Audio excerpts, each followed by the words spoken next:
Student, કેમ છો બધા? આપણે આજનો લેક્ચર સ્ટાર્ટ કરી રહ્યા છીએ. ઓકે, અને થોડું ઘણું આપણે પેલા આગળનું એક વખત રિવાઇઝ કરીએ. તમે પણ મને આન્સર આપશો. ઓકે, તો લાસ્ટ લેક્ચરમાં આપણે જે પ્રમાણે મેં નોટ કરેલું છે એ પ્રમાણે તો કે ભાઈ ખૂબ અગત્યના ટોપિક શીખેલા હતા. પરમાણુની ત્રિજ્યા, જેમાં આપણે સહસંયોજક ત્રિજ્યા, વાન ડેર વાલ્સ ત્રિજ્યા, ધાત્વિક ત્રિજ્યા જોયેલું હતું. એ દરેકનો ક્રમ શોધેલો હતો. ઓકે, પરમાણુની ત્રિજ્યામાં જો સહસંયોજક બંધ ધ્રુવીય પરમાણુઓ દ્વારા બનેલો હોય, ઓકે, તો કઈ રીતે ત્રિજ્યા ગણતરી કરી શકાય. જો અધ્રુવીય પરમાણુ દ્વારા હોય તો શું, એને રિલેટેડ સૂત્રોની વાત કરેલી હતી. ઓકે, આયોનિક ત્રિજ્યાની પણ વાત કરેલી હતી આપણે.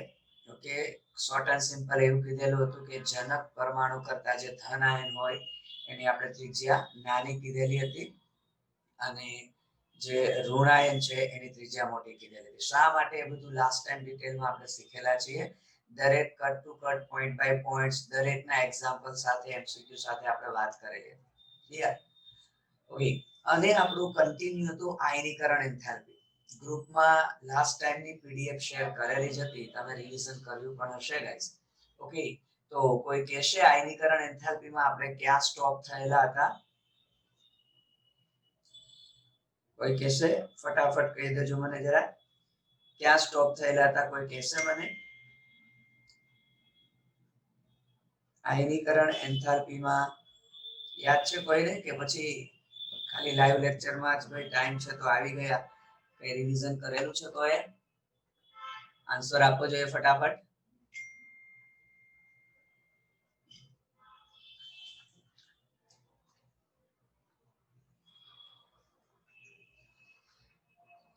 કોઈને નથી યાદ? આયનીકરણ એન્થાલ્પીમાં લાસ્ટ ટાઈમ ક્યાં સુધી જોયેલું હતું? કહો જોઈએ. મને તો યાદ છે, ખાલી મારે જાણવું છે કે કેટલાય રિવિઝન કરેલું છે કે વાંચેલું છે કે લાસ્ટ ટાઈમના ટોપિકના એમસીક્યુ ની પ્રેક્ટિસ કરેલી છે, એ ખાલી મારે જાણવું છે ગાઈસ. કહેશે કોઈ? સમૂહમાં અને આવર્તમાં આયનીકરણ એન્થાલ્પીનો ક્રમ અને છેલ્લે બે એમસીક્યુ સોલ્વ કરાવેલા હતા. ઓકે, સરસ સરસ, ફાઇન યાર. ઓકે, ગમ્યું હો ભાઈ. તો લાસ્ટ ટાઈમ આપણે સમૂહમાં આયનીકરણ એન્થાલ્પીનો ક્રમ કઈ રીતનો હોય, આવર્તમાં આયનીકરણ એન્થાલ્પીનો કઈ રીતે હોય, એન્થાલ્પીનો ક્રમ કઈ રીતે હોય, અને એક બે એમસીક્યુ સોલ્વ કરેલા હતા. અને મેં છેલ્લે આપણે એવા પોઈન્ટ ઉપર સ્ટોપ થયા હતા. મેં એવું કીધું હતું કે આગલી વખતે આયનીકરણ એન્થાલ્પીના એપ્લિકેશન શું છે, એના એપ્લિકેશન બેઝ પર કેવા કેવા પ્રશ્નો આવી શકે, ઓકે, એનું ડિસ્કસ કરવાનું છે. ઓકે, તો આજે જે આપણે સ્ટાર્ટ કરીએ છીએ ગાઈસ, એ છે આજે આયનીકરણ એન્થાલ્પી છે. એ આયનીકરણ એન્થાલ્પીના ઉપયોગ કહી શકીએ, અથવા તો આપણે એના શું કહી શકીએ, ફાયદા કહી શકીએ. તો કયા કયા ફાયદા છે એના વિશે વાત કરવાનું છે ગાઈસ. તો આયનીકરણ એન્થાલ્પીનો એક તો પહેલો ફાયદો એવું કહી શકાય કે આપણે ધાત્વિક કેરેક્ટર, મીન્સ કે ધાતુ અધાતુપણાનો સ્વભાવ આપણે જાણી શકીએ. ઓકે, તો શું કહે છે ગાઈસ કે ધાતુ કે અધાતુ સ્વભાવ વિશે આપણે માહિતી મેળવી શકીએ છીએ. કઈ રીતે? જો ગાઈસ સમૂહની જો વાત કરી દઈએ, ઓકે, તો આપણને ખ્યાલ છે આપણો જે સમૂહ છે એ સમૂહમાં ઉપરથી નીચે તરફ જઈશું આપણે. ઓકે, તો સીધી વસ્તુ છે આયનીકરણ એન્થાલ્પી ઘટે, એવું આપણે ઓલરેડી લાસ્ટ ટાઈમ ભણેલા છે. ઓકે, તો સીધી વસ્તુ છે, જેમ આયનીકરણ એન્થાલ્પી ઘટશે, સમૂહમાં નીચે તરફ જઈશું તો ધાતુપણાનો સ્વભાવ શું થશે ભાઈ? ધાતુપણાનો સ્વભાવ વધશે. એનો મતલબ આપણે એવું કહી શકીએ કે મેટાલિક કેરેક્ટર છે, ધાત્વિય સ્વભાવ છે, એ ઇન્વર્સલી પ્રોપોર્શનલ ટુ આયોનાઇઝેશન એન્થાલ્પી. કે જેમ આયનીકરણ એન્થાલ્પી ઘટશે એમ ધાત્વિક સ્વભાવ શું થશે? વધશે. ઓકે, તો સીધી વસ્તુ છે, સમૂહમાં નીચે તરફ જતા ધાતુ સ્વભાવ વધે છે. કેમ? તો કે ભાઈ આયનીકરણ એન્થાલ્પી ઘટે છે. પણ જો ગાઈસ આવર્તની વાત કરી દઈએ આપણે, આવર્ત, તો આવર્તમાં આપણને ખબર છે જેમ જેમ ડાબાથી જબા તરફ જઈશું એમ આયોનાઇઝેશન એન્થાલ્પી શું થાય છે ભાઈ? વધે છે. Okay, no doubt. આપણે એક બે આવર્તમાં વચ્ચે અપવાદ કીધેલા હતા, 15મા સમૂહ રિલેટેડ વાત કરેલી હતી. ઓકે, બેરેલિયમ બોરોનમાં અપવાદની વાત કરેલી હતી. પણ ઇન જનરલ કોમન જો વાત કરીએ તો આવર્તમાં ડાબાથી જબા તરફ જતા આયનીકરણ એન્થાલ્પી શું થાય છે? વધે છે. તો આવર્તમાં એવું કહી શકાય કે જે આયનીકરણ એન્થાલ્પી છે, સોરી, આયનીકરણ એન્થાલ્પી નહીં, પણ આપણે ઇન શોર્ટ આયનીકરણ એન્થાલ્પી વધશે એમ શું કહેશું આપણે, નોન મેટાલિક કેરેક્ટર છે. આયનીકરણ એન્થાલ્પી વધશે એમ નોન મેટાલિક કેરેક્ટર એટલે અધાત્મીય સ્વભાવ શું થશે, વધશે. ક્લિયર? તો આ પહેલી એપ્લિકેશન છે કે ભાઈ આયનીકરણ એન્થાલ્પી દ્વારા આપણે પછી ધાતુ કે અધાતુ સ્વભાવ આપણે સમજી શકીએ છીએ અથવા સમજાવી શકીએ છીએ. ક્લિયર? ચાલો બીજી, હા ભાઈ તમારું સ્પીકર બંધ કરો, જે પણ વ્યક્તિ હોય તે. ઓકે ઓકે, ચાલો સેકન્ડ એપ્લિકેશન ની વાત કરીએ છીએ. આયનીકરણ એન્થાલ્પી નો બીજો જે ઉપયોગ છે એની આપણે વાત કરીએ છીએ guys, કે સક્રિયતા. સક્રિયતા આપણે જાણી શકીએ છીએ કે પ્રક્રિયા કરવાની ક્ષમતા, સક્રિયતા. ઓકે, કઈ રીતે? તો સીધી વસ્તુ છે, ફરી એક વખત આપણે એવું કહી શકીએ કે જે રિએક્ટિવિટી છે, સક્રિયતા. ઓકે, જો સમૂહમાં પહેલા વાત કરી દઈએ તો ફરીથી ઇન્વર્સલી પ્રોપોર્શનલ ટુ શું કહેવાય, આયોનાઇઝેશન એન્થાલ્પી.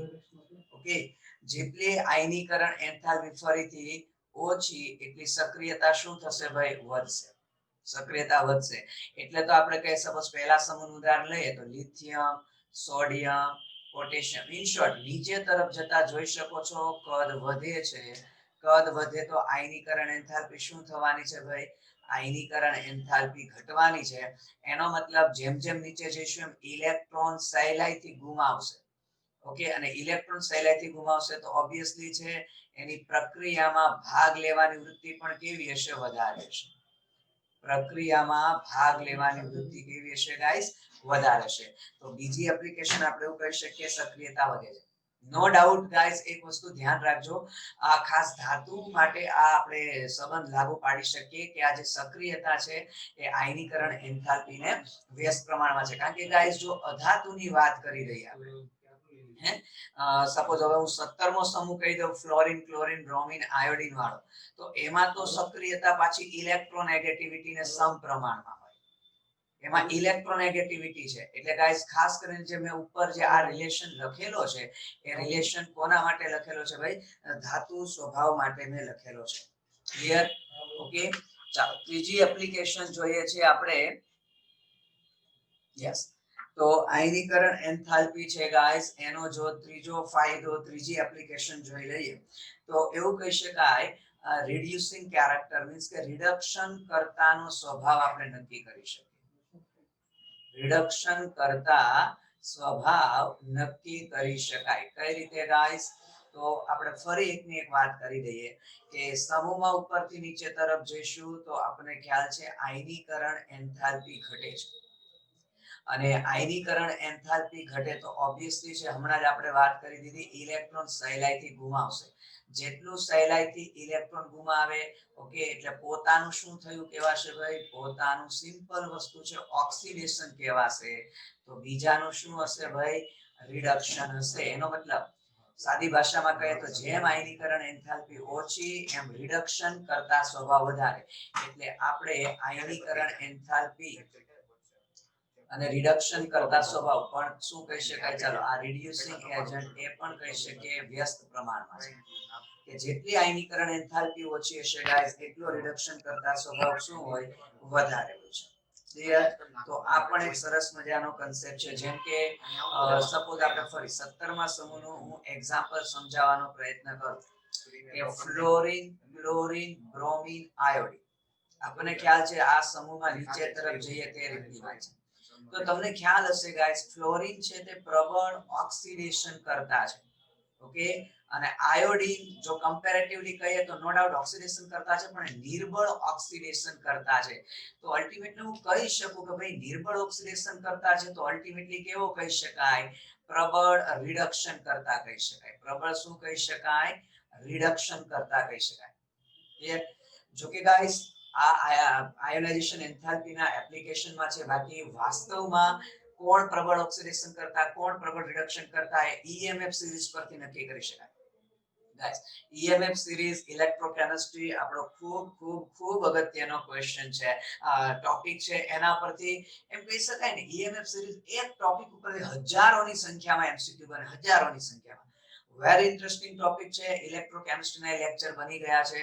ઓકે, અને એમાં એ ટોપિક તમે જોજો, એટલી મેં શોર્ટકટ ટ્રીક આપેલી છે અને ખૂબ સરસ. જેટલા કન્સેપ્ટ એમાં મેં કીધેલા છે એટલા જો તમે ક્લિયર કરી નાખશો, હું તમને ગેરંટી આપું છું EMF સિરીઝ રિલેટેડ બધા MCQ સોલ્વ થશે. એ જે કન્સેપ્ટ ને શોર્ટકટ ટ્રીક કીધેલી છે એમાં એક બે MCQ મેં એડ કરેલા છે લેક્ચરમાં. ઓકે, કે એ કન્સેપ્ટ કઈ રીતે એપ્લાય કરવાની. ઓકે, તો નો ડાઉટ આપણે આયોનાઇઝેશન એન્થાલ્પીની પરથી આપણે રિડક્શન કરતા સ્વભાવ નક્કી કરી શકીએ. જો પહેલા સમૂહની વાત કરીએ ગાઈસ, તો પહેલા સમૂહમાં જનરલી રિડક્શન કરતા સ્વભાવ આપણે આવી રીતે કહીએ છીએ કે સોડિયમ કરતા પોટેશિયમ વધારે, પોટેશિયમ કરતા રુબિડિયમ વધારે, રુબિડિયમ કરતા સીઝિયમ પણ લિથિયમ વધારે છે. તમે કહેશો સાહેબ તમે તો અહીંયા જો કરે છે, પછી અહીંયા તમે જો હકીકતમાં લિથિયમ ટોપ ઉપર છે સમૂહમાં. હવે આપણે તો એવું કીધું સમૂહમાં નીચે તરફ જઈએ એમ રિડક્શન કરતા સ્વભાવ છે. અહીંયા આપણે એવી વાત કરી, તમે કહેશો સાહેબ અહીંયા તો તમે કઈ લોચો કરી દીધો, લિથિયમ હકીકતમાં જો સમૂહમાં સૌથી ઉપર હોય તો લિથિયમ અહીં સૌથી છેલ્લે આવવું જોઈએ, પણ નહીં ગાઈસ, મેં ક્યાં લખેલું છે અહીંયા. તો એનું કારણ શું છે ભાઈ, કે લિથિયમનું પરમાણુ કદ તો નાનું છે ભાઈ. પહેલા સમૂહમાં લિથિયમનું કદ નાનું છે અને લિથિયમનું કદ નાનું હોવા છતાં પણ એ સહેલાઈથી ઇલેક્ટ્રોન નહીં ગુમાવે છતાં પણ એ કેમ બીજા પહેલા સમૂહના અન્ય તત્વો કરતા લિથિયમ કેમ ભાઈ પ્રબળ રિડક્શન કરતા છે. તો આપણે એક અગત્યનો MCQ બને ભાઈ. હે, ચાલો કોઈ કહી શકશે જેવો પણ આઈડિયા હોય તમને કે ભાઈ આપણા કન્સેપ્ટ અનુસાર તો જેનું કદ મોટું, જેમ કે સીઝિયમનું કદ પહેલા સમૂહમાં મોટું છે તો સીઝિયમ સૌથી પ્રબળ રિડક્શન કરતા હોવો જોઈએ, પણ મેં લિથિયમ લખેલો છે. કોઈને આઈડિયા છે ભાઈ કેમ લિથિયમ? જેવું આવડે તેવું કંઈક શેર કરો, છોટા આટે ગપ્પુ મારો, પણ લીગલી મીન્સ કે રીઝનેબલ ગપ્પુ હોય એવું. બરાબર, કોઈ મને કહેશે કેમ ભાઈ લિથિયમની આયનીકરણ એન્થાલ્પી ઉલટાની વધારે છે. આપણા કન્સેપ્ટ અનુસાર આયનીકરણ એન્થાલ્પી ઓછી હોવી જોઈએ તો પ્રબળ રિડક્શન કરતા કહેવાય. છતાં લિથિયમની આયનીકરણ એન્થાલ્પી પહેલા સમૂહમાં સૌથી વધારે છે, તો કન્સેપ્ટ અનુસાર લિથિયમ નિર્બળ રિડક્શન કરતા કેવો જોઈએ, એની બદલે પ્રબળ છે. કોઈને પણ આઈડિયા હોય તો જેવું આવડે તેવું શેર કરો છો, એટલે મને ખ્યાલ આવે તમે શું વિચારો છો, કઈ રીતનો કન્સેપ્ટ વિચારો છો કોઈ ક્વેશ્ચનમાં. કોઈને આઈડિયા આવે છે ગાઈસ? ઓકે, જો ન તો કોઈ ટેન્શન નથી, પણ એટલીસ્ટ વિચારવાનો પ્રયત્ન કરવાનો ગાઈસ. ઓકે ગાઈસ, મેં એવું કીધું જે મેં હમણાં કીધું કે વાસ્તવમાં ઓક્સિડેશન કરતા રિડક્શન કરતા સ્વભાવ આપણે નો ડાઉટ આ એપ્લિકેશન છે આયનીકરણ એન્થાલ્પી એટલે આમાં ડિસ્કસ કરીએ છીએ, પણ શું રિડક્શન કરતા સ્વભાવ એકલા આયનીકરણ એન્થાલ્પી પરથી નક્કી થાય? નહીં ગાઈસ. ઓકે, રિડક્શન કરતા સ્વભાવ માટે એક તો પોટેન્શિયલની જરૂર પડે, પ્રમાણિત રિડક્શન પોટેન્શિયલ અથવા ઓક્સિડેશન પોટેન્શિયલ. એક આપણને ઓકે સબ્લિમેશન એન્થાલ્પી એટલે જેને ગુજરાતીમાં આપણે કહીએ ઉદ્ધવપાતન એન્થાલ્પી, એને શોર્ટમાં હું SE લખીશ, સબ્લિમેશન એન્થાલ્પી. બીજું રિડક્શન કરતા નક્કી કરવા માટે જોઈએ આયનીકરણ એન્થાલ્પી, જે ઓલરેડી આપણે ભણીએ છીએ. અને ત્રીજું જોઈએ ગાઈસ હાઇડ્રેશન એન્થાલ્પી. ઓકે, જો આ ત્રણ પરથી રિડક્શન પોટેન્શિયલ પરથી તો તરત ખ્યાલ આવી જાય કે ભાઈ જેનો રિડક્શન પોટેન્શિયલ પ્રમાણિત રિડક્શન પોટેન્શિયલ સૌથી ઓછો એની રિડક્શન કરતા તાકાત વધારે. પણ આ ત્રણ પરથી જો નક્કી કરવો હોય તો ત્રણેયનો સરવાળો કરવો પડે. શું કરવો પડે ભાઈ? સરવાળો. જેના માટે આ સરવાળો વધારે એ રિડક્શન કરતા વધારે કહેવાય ગાઈસ. તો લિથિયમ માટે આપણને ખબર છે ગાઈસ આ હાઇડ્રેશન એન્થાલ્પી સૌથી વધારે. હાઇડ્રેશન મીન્સ કે ગુજરાતીમાં ઓકે જલીયકરણ એન્થાલ્પી. ગાઈસ કદાચ ક્યારેક મારી રીતે ઇંગ્લિશ વર્ડ બોલાઈ જાય, તમને કોઈને કદાચ ન ખ્યાલ હોય તો મને પૂછી લેજો. ઓકે, હાઇડ્રેશન એન્થાલ્પી ગાઈસ જેને આપણે જલીયકરણ એન્થાલ્પી કહીએ છીએ. ઓકે, જલીયકરણ એન્થાલ્પી કોની વધારે હોય? કે જેનું કદ નાનું હોય. સીધી વસ્તુ છે કે પાણી છે, સપોઝ આ પાણી H2O, ઓકે, ઓક્સિજન પાસે બે લોન પેર છે આપણને ખબર છે, તો જેનું કદ નાનું હશે એ પાણીના ઇલેક્ટ્રોન ઓક્સિજનના ઇલેક્ટ્રોન ઇઝીલી ખેંચી શકશે. ક્લિયર? તો જેનું કદ નાનું હશે એની ફરતે પાણીના અણુ, માની લો આ પાણીના અણુ છે, આ બધા જે હું ડ્રો કરું છું એ પાણીના અણુ છે, તો જેનું કદ નાનું ગાઈસ એનું હાઇડ્રેશન વધારે થાય, એટલે એટલી એન્થાલ્પી વધારે મુક્ત થાય. ઓકે, જેટલું ઝડપથી જેટલું વધારે જલીયકરણ થાય એટલું ઉષ્માક્ષેપક પ્રક્રિયા હોય ગાઈસ. તો લિથિયમ છે ગાઈસ એમાં ભલે આયનીકરણ એન્થાલ્પી ઓછી છે પણ એની જલીયકરણ એન્થાલ્પી કેવી છે? વધારે છે. એને કારણે ગાઈસ લિથિયમ કે પ્રબળ કેવું છે ગાઈસ, આપણે રિડક્શન કરતા છે. ક્લિયર? ઓકે, તો આ થઈ એની એપ્લિકેશન. સપોઝ જો આને રિલેટેડ કોઈ એક ક્વેશ્ચન ની આપણે વાત કરી દઈએ, કોઈ એક ક્વેશ્ચન, સપોઝ માની લો તમને કોઈ ક્વેશ્ચન આવો પૂછેલો હોય કે 4 ઓપ્શન તમને આપેલા છે. ચાલો ક્વેશ્ચન પહેલા માની લો હું તમને 4 ઓપ્શન આપું છું. એક ઓપ્શન આપેલો છે મેગ્નેશિયમ, બી ઓપ્શન આપેલો છે suppose silicon, suppose C option છે સલ્ફર અને ડી ઓપ્શન છે ક્લોરીન. માની લો અને પૂછેલો છે કે આ ચારેયમાંથી બેસ્ટમાં બેસ્ટ ઓક્સિડાઇઝિંગ એજન્ટ કયો? ચાલો બેસ્ટમાં બેસ્ટ ઓક્સિડાઇઝિંગ એજન્ટ, ઓક્સિડેશન કરતા કયો, એવું આપણને પૂછેલું છે. ઓકે, તો સીધી વસ્તુ છે આયોનાઇઝેશન એન્થાલ્પી વધશે. સમૂહની આપણે વાત કરી દીધી. ઓકે, આવર્તની વાત કરવાની જરા બાકી છે એવું લાગે તો એક વખત આવર્તની વાત કરી દઈએ ગાઈસ. ઓકે, આવર્તમાં કારણ કે આવર્ત પરનો કન્સેપ્ટ છે. આવર્તમાં જેમ તમે ડાબાથી જબા તરફ જશો ગાઈસ, એમ આયનીકરણ એન્થાલ્પી વધશે, એમ ઓક્સિડાઇઝિંગ પ્રોપર્ટી છે તે શું થશે? વધશે. In short એવું કહેવાય આવર્તમાં ionisation enthalpy is directly proportional to oxidation કરતા સ્વભાવ કહેવાય. ઓકે, તો જેમ જેમ ડાબાથી જબા તરફ જાઓ આયનીકરણ એન્થાલ્પી વધે એમ ઓક્સિડેશન કરતાની પ્રોપર્ટી વધશે. તો આપણા ક્વેશ્ચનમાં ગાઈસ આપણે જોઈ શકીએ છીએ મેગ્નેશિયમ, સિલિકોન, સલ્ફર, ક્લોરીન આ બધા એવું આપણે કહીએ તો ત્રીજા આવર્તના છે. અને આવર્તમાં ડાબાથી જબા તરફ જઈએ તો સૌથી જમણી બાજુ કોણ આવશે? ક્લોરીન. તો આપણો આન્સર શું થશે ભાઈ? ક્લોરીન પ્રબળ ઓક્સિડેશન કરતા કહી શકાય. ઓકે, નોટ કરવું હોય તો એટલે આપેલા ઓપ્શનમાં ક્લોરીન નોટ કરવું હોય તો કરી શકાય કે આખું જો આવર્ત કોષ્ટક કહીએ તો સમગ્ર આવર્ત કોષ્ટકમાં ગાઈસ પ્રબળ ઓક્સિડેશન કરતા, સૌથી પ્રબળ ઓક્સિડેશન કરતા આપણે કહેશું મિસ્ટર ફ્લોરિન. ઓકે, કારણ કે ફ્લોરિનની ઇલેક્ટ્રોનેગેટિવિટી હાઈએસ્ટ છે. પણ જો પ્રબળ રિડક્શન કરતાની વાત કરી દઈએ તો આવશે મિસ્ટર લિથિયમ. ક્લિયર? તો સૌથી પ્રબળ ઓક્સિડેશન કરતા, સૌથી પ્રબળ રિડક્શન કરતા. ખૂબ સરસ ક્વેશ્ચન હતો. ઓકે, માની લો કોઈ હજુ એક ક્વેશ્ચન તમને કરવા કરીએ કે કદાચ તમને ક્વેશ્ચન પૂછેલો હોય કે કોઈ અજ્ઞાત એલિમેન્ટ આપણી પાસે x અથવા કોઈ બી સિમ્બોલ આપેલો હોય a b c d કોઈ બી સિમ્બોલ, અને એ અજ્ઞાત એલિમેન્ટ જે છે x એની અનુક્રમે આયનીકરણ એન્થાલ્પીના મૂલ્યો આપેલા છે. પ્રથમ આવા એમસીક્યુ કદાચ તમે સોલ્વ કરેલા હશે, ન કરેલા તો ધ્યાન આપજો કારણ કે જે એમસીક્યુ કહેવા જઈ રહ્યો છું આવા બહુ બધી વખત એમસીક્યુ આ ચેપ્ટરમાંથી રિપીટ થયા છે અને હું તો કહું છું હજી થશે પણ ખરા. તો એની આપણને ઓલ ઓવર પ્રથમ આયનીકરણ એન્થાલ્પી, દ્વિતીય આયનીકરણ એન્થાલ્પી, તૃતીય આયનીકરણ એન્થાલ્પી, ચતુર્થ આયનીકરણ એન્થાલ્પી, ટૂંકમાં આવી રીતે જુદી જુદી આયનીકરણ એન્થાલ્પીઓના મૂલ્ય આપેલા છે. માની લઈએ જે મૂલ્યો અનુક્રમે સપોઝ આ રીતના છે કે 12.82 કિલો જૂલ પ્રતિ મોલ અનુક્રમે છે ગાઈસ. માની લેજો 26.8 કિલો જૂલ પ્રતિ મોલ, માની લઈએ આપણે 34 કિલો જૂલ પ્રતિ મોલ. ગાઈસ આ મૂલ્યો કોઈ હું એક્ઝેક્ટ નથી કેતો, તમને ક્વેશ્ચન બનાવી ક્વેશ્ચનનો કન્સેપ્ટ સમજાવવા માટે મારી રીતે ડેટા લખું છું. એટલે કોઈ પછી આ જે x તત્વ જે પણ આવશે કારણ કે આ ક્વેશ્ચનમાં આપણે x તત્વ ઓળખવાનું છે, તો જે પણ આમાં આન્સર આવે અને એની આયનીકરણ એન્થાલ્પી તમે ચેક કરો ને આ પ્રમાણે ડેટા ન હોય તો એવું ન વિચારો સાહેબ તમે ખોટું ગણાય. આ તમને કન્સેપ્ટ દિમાગમાં રાખવા માટે હું મારી રીતે ડેટા બનાવું છું. બરાબર? માની લો એક આયનીકરણ એન્થાલ્પી આપી દીધી 48.7 કિલો જૂલ પર મોલ. ઓકે, પાંચમી આયનીકરણ એન્થાલ્પી માની લઈએ આવી ગઈ 200 કિલો જૂલ પર મોલ અને છઠ્ઠી માની લઈએ આપણે 235 કિલો જૂલ પર મોલ. તો કોઈ અજ્ઞાત તત્વ x આપણને આપેલું છે ગાઈસ, એની જુદી જુદી આયનીકરણ એન્થાલ્પીના મૂલ્યો આપેલા છે. 6 આયનીકરણ એન્થાલ્પીના મૂલ્યો આપેલા છે, બધા કિલો જૂલ પર મોલમાં છે. તો તમને પૂછે કે અજ્ઞાત તત્વ જે x છે એ કયું છે, એ તત્વને ઓળખો.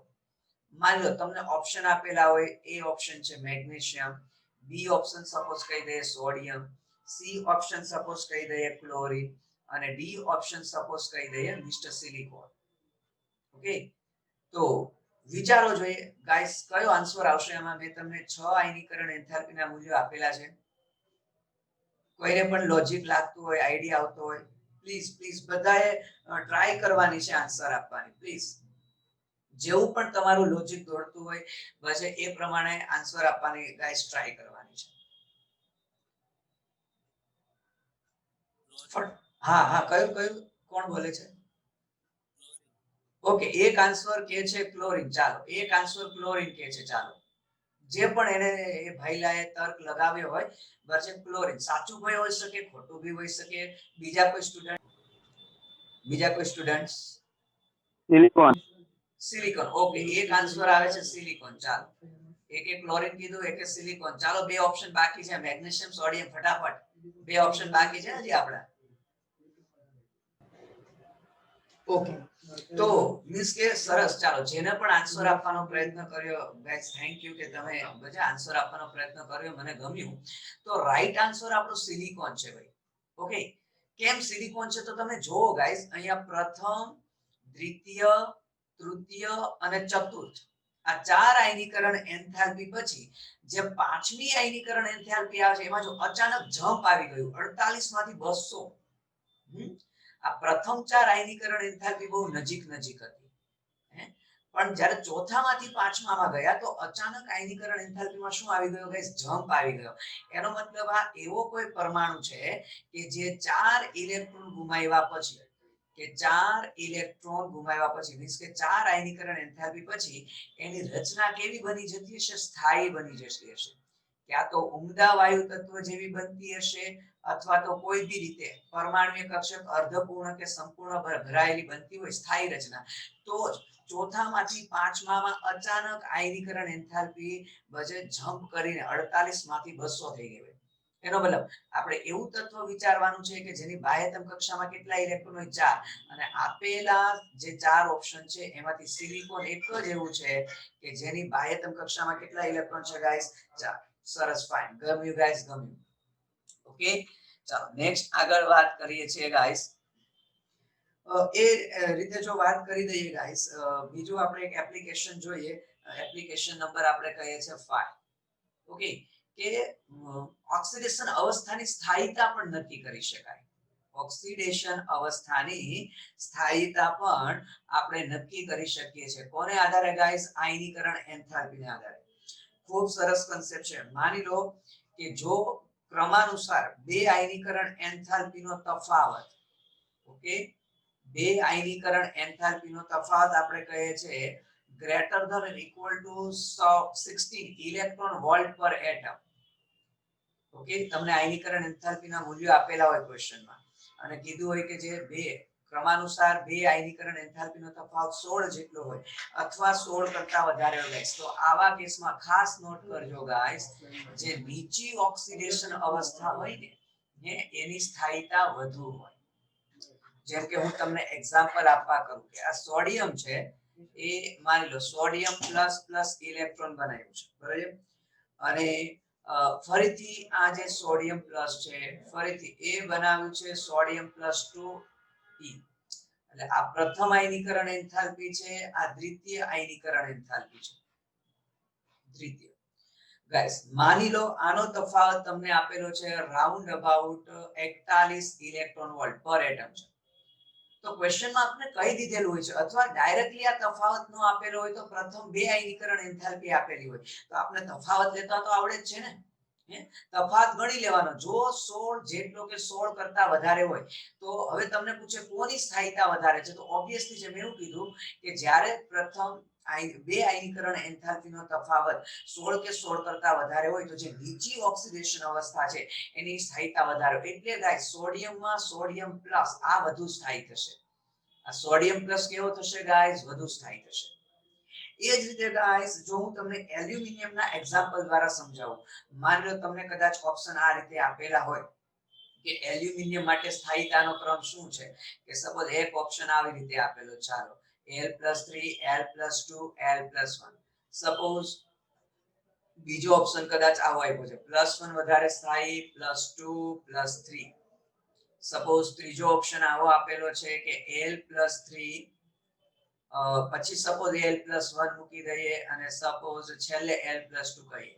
માની લો હજુ એક ઓપ્શન કદાચ આવો છે કે L+2 પછી L+1 અને પછી L+3. કે એલ્યુમિનિયમના જે જુદા જુદા ત્રણ આયન છે, એલ્યુમિનિયમ +1 +2 +3, ઓકે, તો પછી આને સ્થાયીતાનો યોગ્ય ક્રમ કયો, અને માની લો આપણને તફાવતના મૂલ્ય આપેલા છે કે એલ્યુમિનિયમ જ્યારે એક ઇલેક્ટ્રોન ગુમાવે છે એટલે Al+ બને, અને એ Al+ માની લઈએ જ્યારે બીજો ઇલેક્ટ્રોન ગુમાવે છે, તો આ તફાવત માની લો તમને આપેલો છે 27.2 અથવા 7 ઇલેક્ટ્રોન વોલ્ટ.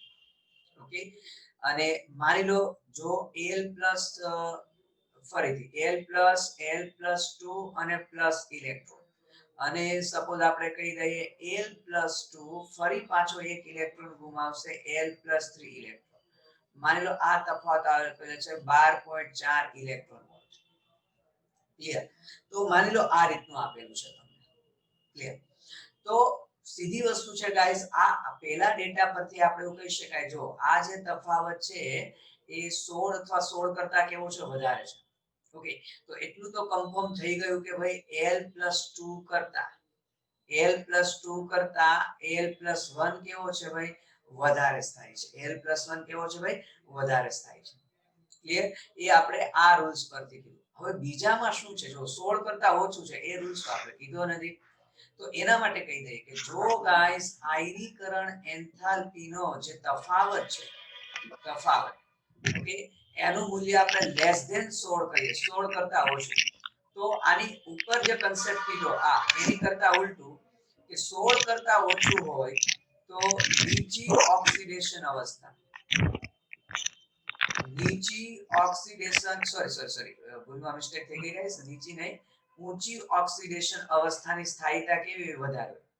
ઓકે, ફરી એક વખત તમે જોઈ લો ગાઈસ કે જો 16 કરતા વધારે કે 16 જેટલી હોય તો નીચી ઓક્સિડેશન અવસ્થાની સ્થાયીતા વધારે કીધી, પણ 16 કરતા ઓછો તફાવત હોય તો ઊંચી ઓક્સિડેશન અવસ્થાની સ્થાયીતા વધારે. તો તમે અહીંયા જોઈ શકો છો, અહીંયા Al+2 બન્યું અને Al+3 બન્યું છે, ત્યારે આયનીકરણ એન્થાલ્પીનો તફાવત 12.4 એટલે આપણા કન્સેપ્ટ અનુસાર 16 કરતા ઓછું છે. તો ઓબ્વિયસલી છે કે Al+3 ઊંચી ઓક્સિડેશન અવસ્થાની સ્થાયીતા વધારે, એટલે Al+3 ની સ્થાયીતા કેવી હશે, Al+2 કરતા વધારે. Clear guys? ઓકે, તો ઓલ ઓવર આપણે વાત કરી શકીએ કે સ્થાયીતા કઈ રીતે હશે, તો સૌથી વધારે સ્થાયી Al+3, પછી આવશે Al+1 અને પછી આવશે Al+2. કઈ આવશે ભાઈ, Al+2. તમે કહેશો સાહેબ Al+1 અને Al+3 માં કઈ રીતે તમે નક્કી કર્યું, તો ભાઈ તમે ઇલેક્ટ્રોન રચના લખીને નક્કી કરી શકો છો, અથવા એટલું કોમન લોજિક તો પછી આપણું લાગે કે ભાઈ 13મો સમૂહ છે, 13મા સમૂહમાં ઓકે +3 ઓક્સિડેશન અવસ્થા અને +1 ઓક્સિડેશન અવસ્થા હોય, પણ +1 ક્યારે હોય કે નીચે તરફ જઈએ તો નિષ્ક્રિય યુગ્મ અસર વધે, એટલે મહત્તમ ઓક્સિડેશન અવસ્થામાંથી 2 બાદ કરીએ તો 1 વધે. તો નીચેવાળા તત્વો માટે +1 સ્થાયી હોય, જેમ કે થેલિયમ માટે, તો એલ્યુમિનિયમ માટે કઈ હોય, +3 વધારે સ્થાયી હોય. Clear guys? એ કન્સેપ્ટ અનુસાર મેં નક્કી કર્યું કે Al+1 કરતા Al+3 કેવો હોય, વધુ સ્થાયી. ક્લિયર છે? તો આવા ગાઈસ ઘણા ક્વેશ્ચન પૂછાઈ ગયા છે કોમન એન્ટ્રન્સમાં, અને હજુ પણ પૂછી શકાય. ક્લિયર? હજુ પણ પૂછી શકાય. માની લો હજુ એક કદાચ જો કે આ જે ક્વેશ્ચન કેવા જઈ રહ્યો છું તો એનસીઈઆરટી માં ઓલરેડી છે લગભગ, તો મને ખ્યાલ છે ત્યાં સુધી કે તમને સપોઝ એવું કીધેલું હોય કે સોડિયમ, મેગ્નેશિયમ, બરાબર છે, સિલિકોન, આ ત્રણેયની સપોઝ પ્રથમ આયનીકરણ એન્થાલ્પીના મૂલ્યો આપેલા હોય, સપોઝ અનુક્રમે કહી દઈએ તો સોડિયમ માટે 496 છે, સપોઝ આના માટે 736 કહો અથવા 34, આના માટે કહો 786, અને તો તમને પૂછે કે ભાઈ એલ્યુમિનિયમની પ્રથમ આયનીકરણ એન્થાલ્પી કઈ, તો આ ક્વેશ્ચન તો આવા તો ઘણા ક્વેશ્ચન છે ગાઈસ, જો બધા ક્વેશ્ચન નું ટોપિક વાઇઝ લેવા જઈશ તો પૂરા ન થાય, પણ આવા ક્વેશ્ચનની પ્રેક્ટિસ તમે જે તે સાહિત્ય સોલ્વ કરશો એમાં આવા ક્વેશ્ચન આવેલા છે. તો એક લાસ્ટ ક્વેશ્ચન સોલ્વ કરીએ વચ્ચે, પછી અહીંયા આપણી આયનીકરણ એન્થાલ્પીની જે એપ્લિકેશન છે, ઉપયોગિતા એ પૂરી થાય છે, અને આપણે ઇલેક્ટ્રોન ગેઇન એન્થાલ્પી સ્ટાર્ટ કરીશું. તો એલ્યુમિનિયમની આયનીકરણ એન્થાલ્પી શોધવી છે, તો ફરી એકવાર જુઓ તો આવર્તમાં જોઈએ તો સોડિયમ, મેગ્નેશિયમ, એલ્યુમિનિયમ અને સિલિકોન, આ બધા ત્રીજા આવર્તના તત્વો છે, ડાબાથી જબા તરફ જતા એ રીતની ગોઠવણી છે. ફરી કન્સેપ્ટ એવું કે છે કે ડાબાથી જબા તરફ જે આયનીકરણ એન્થાલ્પી વધે, ઓકે, તો આપણને એવું થાય કે એલ્યુમિનિયમની આયનીકરણ એન્થાલ્પી મેગ્નેશિયમ કરતા વધારે અને સિલિકોન કરતા ઓછી હશે. ઓકે, 4 ઓપ્શન આપેલા હોય, જુદા જુદા ડેટા આપેલા હોય, હે તો આપણે ડેટા પરથી નક્કી કરવાનું. પણ આપણે હવે તમે કહેશો ડેટા તો ન યાદ રાખી શકાય, ન જ યાદ રાખી શકાય, પણ આપણે એવું જોવાનું છે કે એલ્યુમિનિયમની આયનીકરણ એન્થાલ્પી કોના બેની વચ્ચે આવશે. એ બે વચ્ચે, ક્યાં તો આ બેની વચ્ચે છે, ક્યાં તો આ બેની વચ્ચે છે, કોના બેની વચ્ચે છે, એવું જે ડેટા હોય એ આપણો આન્સર આવે. તો સીધી વસ્તુ છે કે ભાઈ સોડિયમની આયનીકરણ એન્થાલ્પી તો સૌથી ઓછી હશે, કારણ કે તો સોડિયમનું કદ સૌથી વધારે છે અને બાહ્યતમ કક્ષા કહીએ તો 3s1 છે. મેગ્નેશિયમ માટે કહીએ તો 3s2 છે બાહ્યતમ કક્ષા. અહીંયા પછી આપણે ખબર છે નોબલ ગેસ કન્ફિગ્યુરેશન છે. ઓકે, તો આપણે કહી દઈએ છે ભાઈ નિયોન. અહીંયા આપણે કહી દઈએ તો નિયોન તો છે જ, પણ 3s2 3p1 છે. ઓકે, અને સિલિકોન તો આપણને ખબર છે ભાઈ કે નિયોન અને કયું આવશે ગાઈસ 3s2. 14મો સમૂહ છે તો 3s2 3p2 આવશે. તો ગાઈસ સીધી વસ્તુ છે, આપણને એવું થાય કે મેગ્નેશિયમ સિલિકોન વચ્ચે એલ્યુમિનિયમની આયનીકરણ એન્થાલ્પી આવે, પણ એ ગલત છે. તમે જુઓ ગાઈસ, મેગ્નેશિયમ છે, મેગ્નેશિયમ, ઓકે, એમાં જે s કક્ષક છે તે સંપૂર્ણ ભરાયેલી છે, અને સંપૂર્ણ ભરાયેલી હોય તો ક્લિયર વસ્તુ છે કે એલ્યુમિનિયમમાં સાપેક્ષમાં એની સ્થાયીતા વધારે છે.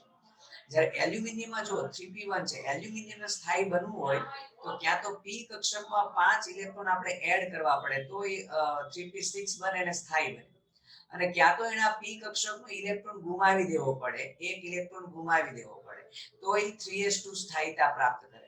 તો સીધી સીધી વાત છે ગાઈસ, 5 ઇલેક્ટ્રોન મેળવવા કરતા એક ઇલેક્ટ્રોન ગુમાવવો વધુ સહેલો છે, અને એને લીધે એલ્યુમિનિયમ છે એની આયનીકરણ એન્થાલ્પી મેગ્નેશિયમ કરતા કેવી હશે? ઓછી હશે.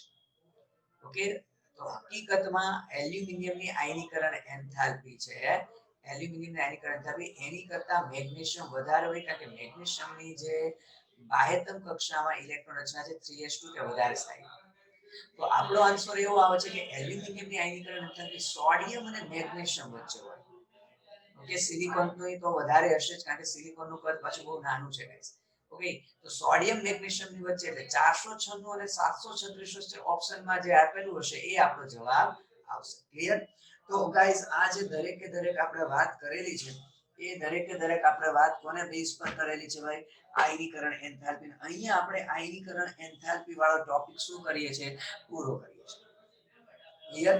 ઓકે, અહીંયા આપણો આયનીકરણ એન્થાલ્પી રિલેટેડ ટોપિક પૂરો કરીએ છીએ, અને હવે જે આપણે સ્ટાર્ટ કરવું છે એ છે ગાઈસ આપણું ઇલેક્ટ્રોન ગેઇન એન્થાલ્પી, અથવા તો જેને કહેવાય ઇલેક્ટ્રોન એફિનિટી. ઓકે, ઘણીવાર સ્ટુડન્ટ કન્ફ્યુઝ થાય છે ઇલેક્ટ્રોન એફિનિટી એટલે ઇલેક્ટ્રોન ગેઇન એન્થાલ્પી કે ઇલેક્ટ્રોન નેગેટિવિટી. તો કે ગાઈસ ઇલેક્ટ્રોન એફિનિટી એટલે ઇલેક્ટ્રોન ગેઇન એન્થાલ્પી થાય. ઓકે, એક જ મિનિટ જરા કન્ટિન્યુ કરીએ છીએ. Okay guys, let's continue. Okay, તો હવે જે આપણે વાત કરીએ છીએ ગાઈસ એ છે ઇલેક્ટ્રોન એફિનિટી રિલેટેડ વાત કરવાની છે, અથવા તો જેને આપણે કહીએ ઇલેક્ટ્રોન પ્રાપ્તિ એન્થાલ્પી, ગુજરાતીમાં જેને કહીએ છીએ ઇલેક્ટ્રોન પ્રાપ્તિ એન્થાલ્પી. ઇલેક્ટ્રોન પ્રાપ્તિ એન્થાલ્પી મીન્સ કે ઇલેક્ટ્રોન ગેઇન એન્થાલ્પી આપણે કહીએ છીએ, અથવા ઇલેક્ટ્રોન એફિનિટી. ઘણી મોસ્ટ ઓફ રેફરન્સ બુકમાં એ લખેલું આવશે ઇલેક્ટ્રોન એફિનિટી. ગુજરાતીમાં આપણે કહીએ છીએ આઈ થિંક ઇલેક્ટ્રોન બંધુતા કહીએ છીએ, ઇલેક્ટ્રોન બંધુતા. ઓકે, તો આયનીકરણ આપણે ઇલેક્ટ્રોન પ્રાપ્તિ એન્થાલ્પી કહીએ કે ઇલેક્ટ્રોન બંધુતા કહીએ, બે શું છે ગાઈસ? સેમ જ છે. ક્લિયર? તો એમાં જો વાત કરી દઈએ આપણે તો કોને કહેશું? તો કે ભાઈ ફરીથી જ્યારે આયનીકરણ એન્થાલ્પીમાં આપણે વ્યાખ્યામાં એવું કીધેલું હતું કે ઇલેક્ટ્રોન દૂર કરવા માટે આપવી પડતી ઊર્જા, પણ કઈ અવસ્થામાંથી? જે તે તત્વ કે પરમાણુની વાયુ અવસ્થામાં. ઓકે, કે વાયુમય તત્વ હોય એમાંથી ઇલેક્ટ્રોન દૂર કરવા આપવી પડતી ઊર્જાને આપણે આયનીકરણ એન્થાલ્પી કીધી. પણ અહીંયા ગાઈસ તમે ટાઇટલ ઉપરથી સમજી શકો છો ઇલેક્ટ્રોન પ્રાપ્તિ એન્થાલ્પી એટલે માની લો કોઈ વાયુરૂપ પરમાણુ હશે, પરમાણુ તો આયન ઓલરેડી કોઈ વીજભાર એમાં હોય પણ શકે, નો ડાઉટ. તો જનરલી તટસ્થ વાયુ વ્યાખ્યા આપી હોય તો એવું કહી શકે છે કે તટસ્થ વાયુ પરમાણુમાં એક ઇલેક્ટ્રોન દાખલ કરીને ઋણ આયન બનાવવા માટે, ઓકે, ઋણ આયન બનાવવા દરમિયાન જે ઉષ્માનો ફેરફાર થશે, ઓકે, આ પ્રક્રિયાનો જે એન્થાલ્પી ફેરફાર હશે એને જ આપણે શું કહે છે ગાઈસ? ઇલેક્ટ્રોન ગેઇન એન્થાલ્પી કહીએ છીએ. ઓકે, ઇલેક્ટ્રોન પ્રાપ્તિ એન્થાલ્પી. હવે ગાઈસ જનરલી ઇલેક્ટ્રોન પ્રાપ્તિ એન્થાલ્પી છે એ વચ્ચે જ્યારે કોઈ તત્વ ઇલેક્ટ્રોન મેળવે તો ઇલેક્ટ્રોન મેળવે એટલે ઉષ્મા ઉત્પન્ન થશે કે ગુમાવશે? ઉષ્મા ઉત્પન્ન થશે કે ગુમાવશે, ઓકે, એનો આધાર જે તે તત્વની ઇલેક્ટ્રોન રચના પર. જો કે પરિબળો 4-5 છે, પણ ખાસ આપણે કહીએ તો ઇલેક્ટ્રોન રચના પર આધાર રાખે. શું કામ? કે જો માની લો આ તત્વ કોઈ એવું હશે કે જેને અષ્ટક કમ્પ્લીટ કરવા, સ્થાયીતા મેળવવા માટે 1 કે 2 ઇલેક્ટ્રોનની જરૂર હશે, તો ફટાફટ શું કરવા કરશે? ફટાફટ ઇલેક્ટ્રોન મેળવવાનો પ્રયત્ન કરશે. જેટલો ઝડપથી ઇલેક્ટ્રોન મેળવશે, જેટલું ઝડપથી ઇલેક્ટ્રોન મેળવશે ગાઈસ, એટલે એટલી જ વધુ ને વધુ ઉષ્મા મુક્ત થશે. વધુ ઉષ્મા શું થશે ગાઈસ? મુક્ત થશે. કોઈ પણ વાયુરૂપ પ્રણાલી જેટલું ઝડપથી ઇલેક્ટ્રોન મેળવશે એટલું ઝડપથી મીન્સ કે વધુ ને વધુ ઉષ્મા મુક્ત કરશે, અને એટલું ઇલેક્ટ્રોન પ્રાપ્તિ એન્થાલ્પી છે ડેલ્ટા EgH અથવા ડેલ્ટા H ઇઝી લખીએ, એટલી વધારે કેવી આવશે? નેગેટિવ આવશે. કારણ કે ઉષ્મા મુક્ત કરે એટલે ઉષ્માક્ષેપક પ્રક્રિયા, ઉષ્માક્ષેપક પ્રક્રિયા એટલે ઓબ્વિયસલી છે ગાઈસ ઇલેક્ટ્રોન પ્રાપ્તિ એન્થાલ્પીનું મૂલ્ય કેવું બનશે? ઋણ બનશે. તો ગાઈસ ભૂલ નહીં કરતા, બહુ સ્ટુડન્ટ્સ ભૂલ કરી ગયા છે. શું ભૂલ નહીં કરતા? કે ઇલેક્ટ્રોન પ્રાપ્તિ એન્થાલ્પીનું મૂલ્ય જેટલું વધારે ઋણ એટલી ઇલેક્ટ્રોન પ્રાપ્તિ એન્થાલ્પી ઊંચી કહેવાય ગાઈસ. જોજો જનરલી સ્ટુડન્ટ્સને દરેક પ્રોપર્ટી, દરેક ગુણધર્મ માટે દિમાગમાં શું હોય? શું દિમાગમાં હોય? કે જેટલું મૂલ્ય ધન એટલું વધારે, એવું હોય. પણ અહીંયા થોડી ઉલટી વાત છે ગાઈસ. અહીંયા કેવી વાત છે? થોડી ઉલટી, રિવર્સ છે. જેટલું ઇલેક્ટ્રોન પ્રાપ્તિ એન્થાલ્પીનું મૂલ્ય વધારે ઋણ આવશે ગાઈસ, એટલી ઇલેક્ટ્રોન પ્રાપ્તિ એન્થાલ્પી ઊંચી કહેવાય. હે, અને જેટલું ઇલેક્ટ્રોન પ્રાપ્તિ એન્થાલ્પીનું મૂલ્ય પોઝિટિવ ધન આવશે ગાઈસ, એટલી ઇલેક્ટ્રોન પ્રાપ્તિ એન્થાલ્પી નીચી કહેવાય. ઓકે, તો મોસ્ટલી મેં એવું કીધું ઇલેક્ટ્રોન મેળવવા માટે બરાબર છે, જેટલો ઝડપથી ઇલેક્ટ્રોન મેળવશે એટલી ઉષ્મા મુક્ત થશે. તો એ લોકો જનરલી કોણ હોય? તો જેમ કે આપણે કહી શકીએ 17મો સમૂહ, કે 17મા સમૂહના જે તત્વો છે guys, fluorine, chlorine, bromine, iodine, આપને બધાને ખબર છે એની બાહ્યતમ કક્ષાની કોમન ઇલેક્ટ્રોન રચના છે NH2NP5. Okay, NH2NP5 in short, એને અષ્ટક મેળવવા માટે એક જ ઇલેક્ટ્રોનની જરૂર છે. તો એ શું કરવા કરશે? એની નજીકમાં કોઈ પણ આવશે એને એમ કહી શકાય કે એને બસ એની પાસેથી ઇલેક્ટ્રોન મેળવવા કરશે, ઇલેક્ટ્રોન આંચકી લેવા કરશે. કારણ કે એ લોકો જો ઇલેક્ટ્રોન લઈ લેશે તો એ લોકોની સ્થાયી રચના, નિષ્ક્રિય વાયુ તત્વો જેવી ઇલેક્ટ્રોન રચના બની જાય, NP6 થઈ જશે. અને દુનિયાની દરેક પ્રણાલી સ્થાયી થવા કરે ગાઈસ, તો ક્લિયર છે. અહીંયા NP5 માંથી શું કરવા કરી? NP6. એટલે એ લોકો 17મા સમૂહના તત્વો શક્ય એટલા ઝડપથી, મેક્સિમમ જેટલું ઝડપથી શક્ય બને એટલું ઝડપથી ઇલેક્ટ્રોન મેળવવા કરે. એટલે એ લોકોની ઇલેક્ટ્રોન પ્રાપ્તિ એન્થાલ્પી સૌથી ઊંચી હોય. મીન્સ કે સૌથી વધારે કેવી હોય ગાઈસ? ઋણ હોય. કેવી હશે ઇલેક્ટ્રોન પ્રાપ્તિ એન્થાલ્પી? સૌથી વધારે ઋણ હોય. ઓકે, તો કેટલાક એવા પણ તત્વો છે ગાઈસ કે જેની ઇલેક્ટ્રોન પ્રાપ્તિ એન્થાલ્પીનું મૂલ્ય ધન એટલે કે નીચું હોય. હે, તો એવા કોણ તત્વો હશે? કોણ તત્વો હશે કે જેમની પાસે ઓલરેડી સ્થાયી ઇલેક્ટ્રોન રચના હોય ગાઈસ? કે જેની ઇલેક્ટ્રોન રચના ઓલરેડી સ્થાયી હશે, તો ઓબ્વિયસલી છે ભાઈ એને ઇલેક્ટ્રોન મેળવવાની જરૂર નથી ભાઈ, કે ભાઈ મારી પાસે તો ઓલરેડી સ્થાયી ઇલેક્ટ્રોન રચના છે, તો હું શું કરવા ઇલેક્ટ્રોન, શા માટે ઇલેક્ટ્રોન મેળવું? એ એવું આર્ગ્યુમેન્ટ કરશે. ઓકે, કે સપોઝ હું તમને વાત કરું બેરેલિયમ, કે બેરેલિયમમાં વાત કરીએ તો 1:2 2s2 છે. 1:2 2s2 છે. તો ઓલરેડી જો s કક્ષક સંપૂર્ણ ભરાયેલી છે. ઓકે, હવે માની લો તમે વાયુરૂપ બેરેલિયમ છે અને એમાં તમે ફોર્સફુલી ઇલેક્ટ્રોન દાખલ કરવા કરો છો. પહેલી વસ્તુ તો બેરેલિયમ મેળવવા નહીં કરે. જસ્ટ લાઈક પેલું આપણે મૂવીમાં જોઈએ ને કે બચે કે વિલન હોય, વિલન, હિરોઈન છે એ હીરા સાથે જ મેરેજ કરવા માંગતી હોય, આપણે મૂવીમાં જોઈએ છે. પણ વિલન શું કરે ભાઈ? જનરલી મૂવીનો કન્સેપ્ટ આ જ હોય મોટે ભાગે પહેલા. હે, શું કરે વિલન? એવું કે ભાઈ તું મારી સાથે મેરેજ કર. પણ હિરોઈન તૈયાર ન હોય એટલે પેલો વિલન શું કરે? એને ફોર્સફુલી કે નહીં, તાર મારી સાથે મેરેજ કરવા જ પડશે. તો હિરોઈનને મનાવવા માટે બરાબર છે એને પોતાની ઉર્જા ખર્ચવી પડે છે ગાઈસ. ઓકે, એ કઈ ઈઝીલી હિરોઈન એમ નહીં કે હા ચાલ ભાઈ તું વિલન છે હું તારી સાથે મેરેજ કરી લઉં, એવું નહીં થાય ગાઈસ. ઓકે, વિલને શું કરવું પડશે ભાઈ, કે તો એને મનાવવા માટે બહુ બધા પ્રયત્નો કરવા પડશે, કે એના પર જોર જુલમ કે જે પણ ટૂંકમાં એની સાથે મેરેજ કરવા એને કંઈક ને કંઈક ઉર્જા ખર્ચવી પડશે. હું એવું કહેવા માંગુ છું કે બેરલિયમ ઓલરેડી અહીંયા સ્થાયી હતો ગાઈસ. હવે એમાં તમે પરાણે ઇલેક્ટ્રોન ઉમેરો છો, એને તો ઇલેક્ટ્રોન નથી જોઈતો, તમે પરાણે ઉમેરવા કરો છો. તો બેરેલિયમ શું કે છે, ભાઈ હું નહીં ઇલેક્ટ્રોન હું નહીં લઉં.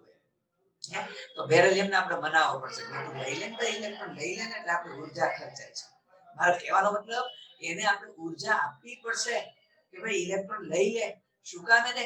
કારણ કે 3s કરતા 3s ની ઉર્જા કરતા 3p ની ઉર્જા કેવી છે, વધારે છે. એ તો હવે જો બેરેલિયમમાં આ s કક્ષક તો કમ્પ્લીટ ભરેલી છે, બેરેલિયમમાં ઇલેક્ટ્રોન દાખલ કરવો હોય તો ઊંચી ઉર્જા વાળી 3p માં દાખલ કરવો પડે. તો આ જે ઉર્જાનો તફાવત થયો ને, એ ઉર્જાના તફાવત જેટલા ઉર્જા મારે બેરેલિયમને આપવી પડશે. તો અહીંયા આપણે ઉલટાની ઉર્જા આપીએ છીએ, તો એનો મતલબ આ પ્રક્રિયા તો ઉષ્મા શોષક થઈ ગઈ. ભાઈ કઈ પ્રક્રિયા શોષક, અને ઉષ્મા શોષક માટે એન્થાલ્પી ગમે તે ફોર્મમાં એન્થાલ્પી પોઝિટિવ હોય. એટલે ગાઈસ તો મોસ્ટલી નો ડાઉટ ઇલેક્ટ્રોન પ્રાપ્તિ એન્થાલ્પી ઋણ હોય એટલે ઊંચી હોય, પણ જ્યારે સ્થાયી રચના હોય અને તમે એમાં પરાણે ઇલેક્ટ્રોન દાખલ કરવા કરો છો તો સીધી વસ્તુ છે ગાઈસ, એમાં ઇલેક્ટ્રોન પ્રાપ્તિ એન્થાલ્પીનું મૂલ્ય ધન હોય. અને મેં તમને અગાઉ કીધું છે અહીંયા કે જેટલું ઇલેક્ટ્રોન પ્રાપ્તિ એન્થાલ્પીનું મૂલ્ય ધન એટલે ઇલેક્ટ્રોન પ્રાપ્તિ એન્થાલ્પી કેવી કહેવાય, નીચી કહેવાય ગાઈસ. ક્લિયર છે? નીચી ઇલેક્ટ્રોન પ્રાપ્તિ એન્થાલ્પી કહેવાય. ઓકે, ચાલો એવું જ કેના માટે બનશે તો કે ભાઈ 18મો સમૂહ. તો સીધી વસ્તુ છે, આવર્ત કોષ્ટકમાં 18મા સમૂહની ઇલેક્ટ્રોન પ્રાપ્તિ એન્થાલ્પીનું મૂલ્ય સૌથી વધારે ધન. કારણ કે નો ડાઉટ હિલિયમ સિવાય, હિલિયમમાં નો ડાઉટ 2 ઇલેક્ટ્રોન છે, પણ બાકી 18મા સમૂહના અન્ય તત્વોમાં અષ્ટક રચના કમ્પ્લીટ છે. સૌથી વધુ સ્થાયીતા છે, અને સૌથી વધુ સ્થાયીતા છે તો એ તો ઇલેક્ટ્રોન હજી બેરેલિયમમાં તો આપણે પરાણે દાખલ કર્યું. 18મા સમૂહના ઇલેક્ટ્રોન તો સ્પષ્ટ કહી દેશે ભાઈ નજીકઈ નહીં આવતો, ઉમેરવાની વાત તો દૂર છે. સાદી ભાષામાં કહીએ તો એવું કહેવાય બે ઇલેક્ટ્રોન મારી પાસે નજીક આવતોય નહીં, નજીકઈ નહીં આવતો, એવું 18મા સમૂહ વોર્નિંગ જ આપી દે છે. મીન્સ કે એ લોકોને ઇલેક્ટ્રોન મેળવવાની વૃત્તિ છે જ નહીં એવું કહી શકાય.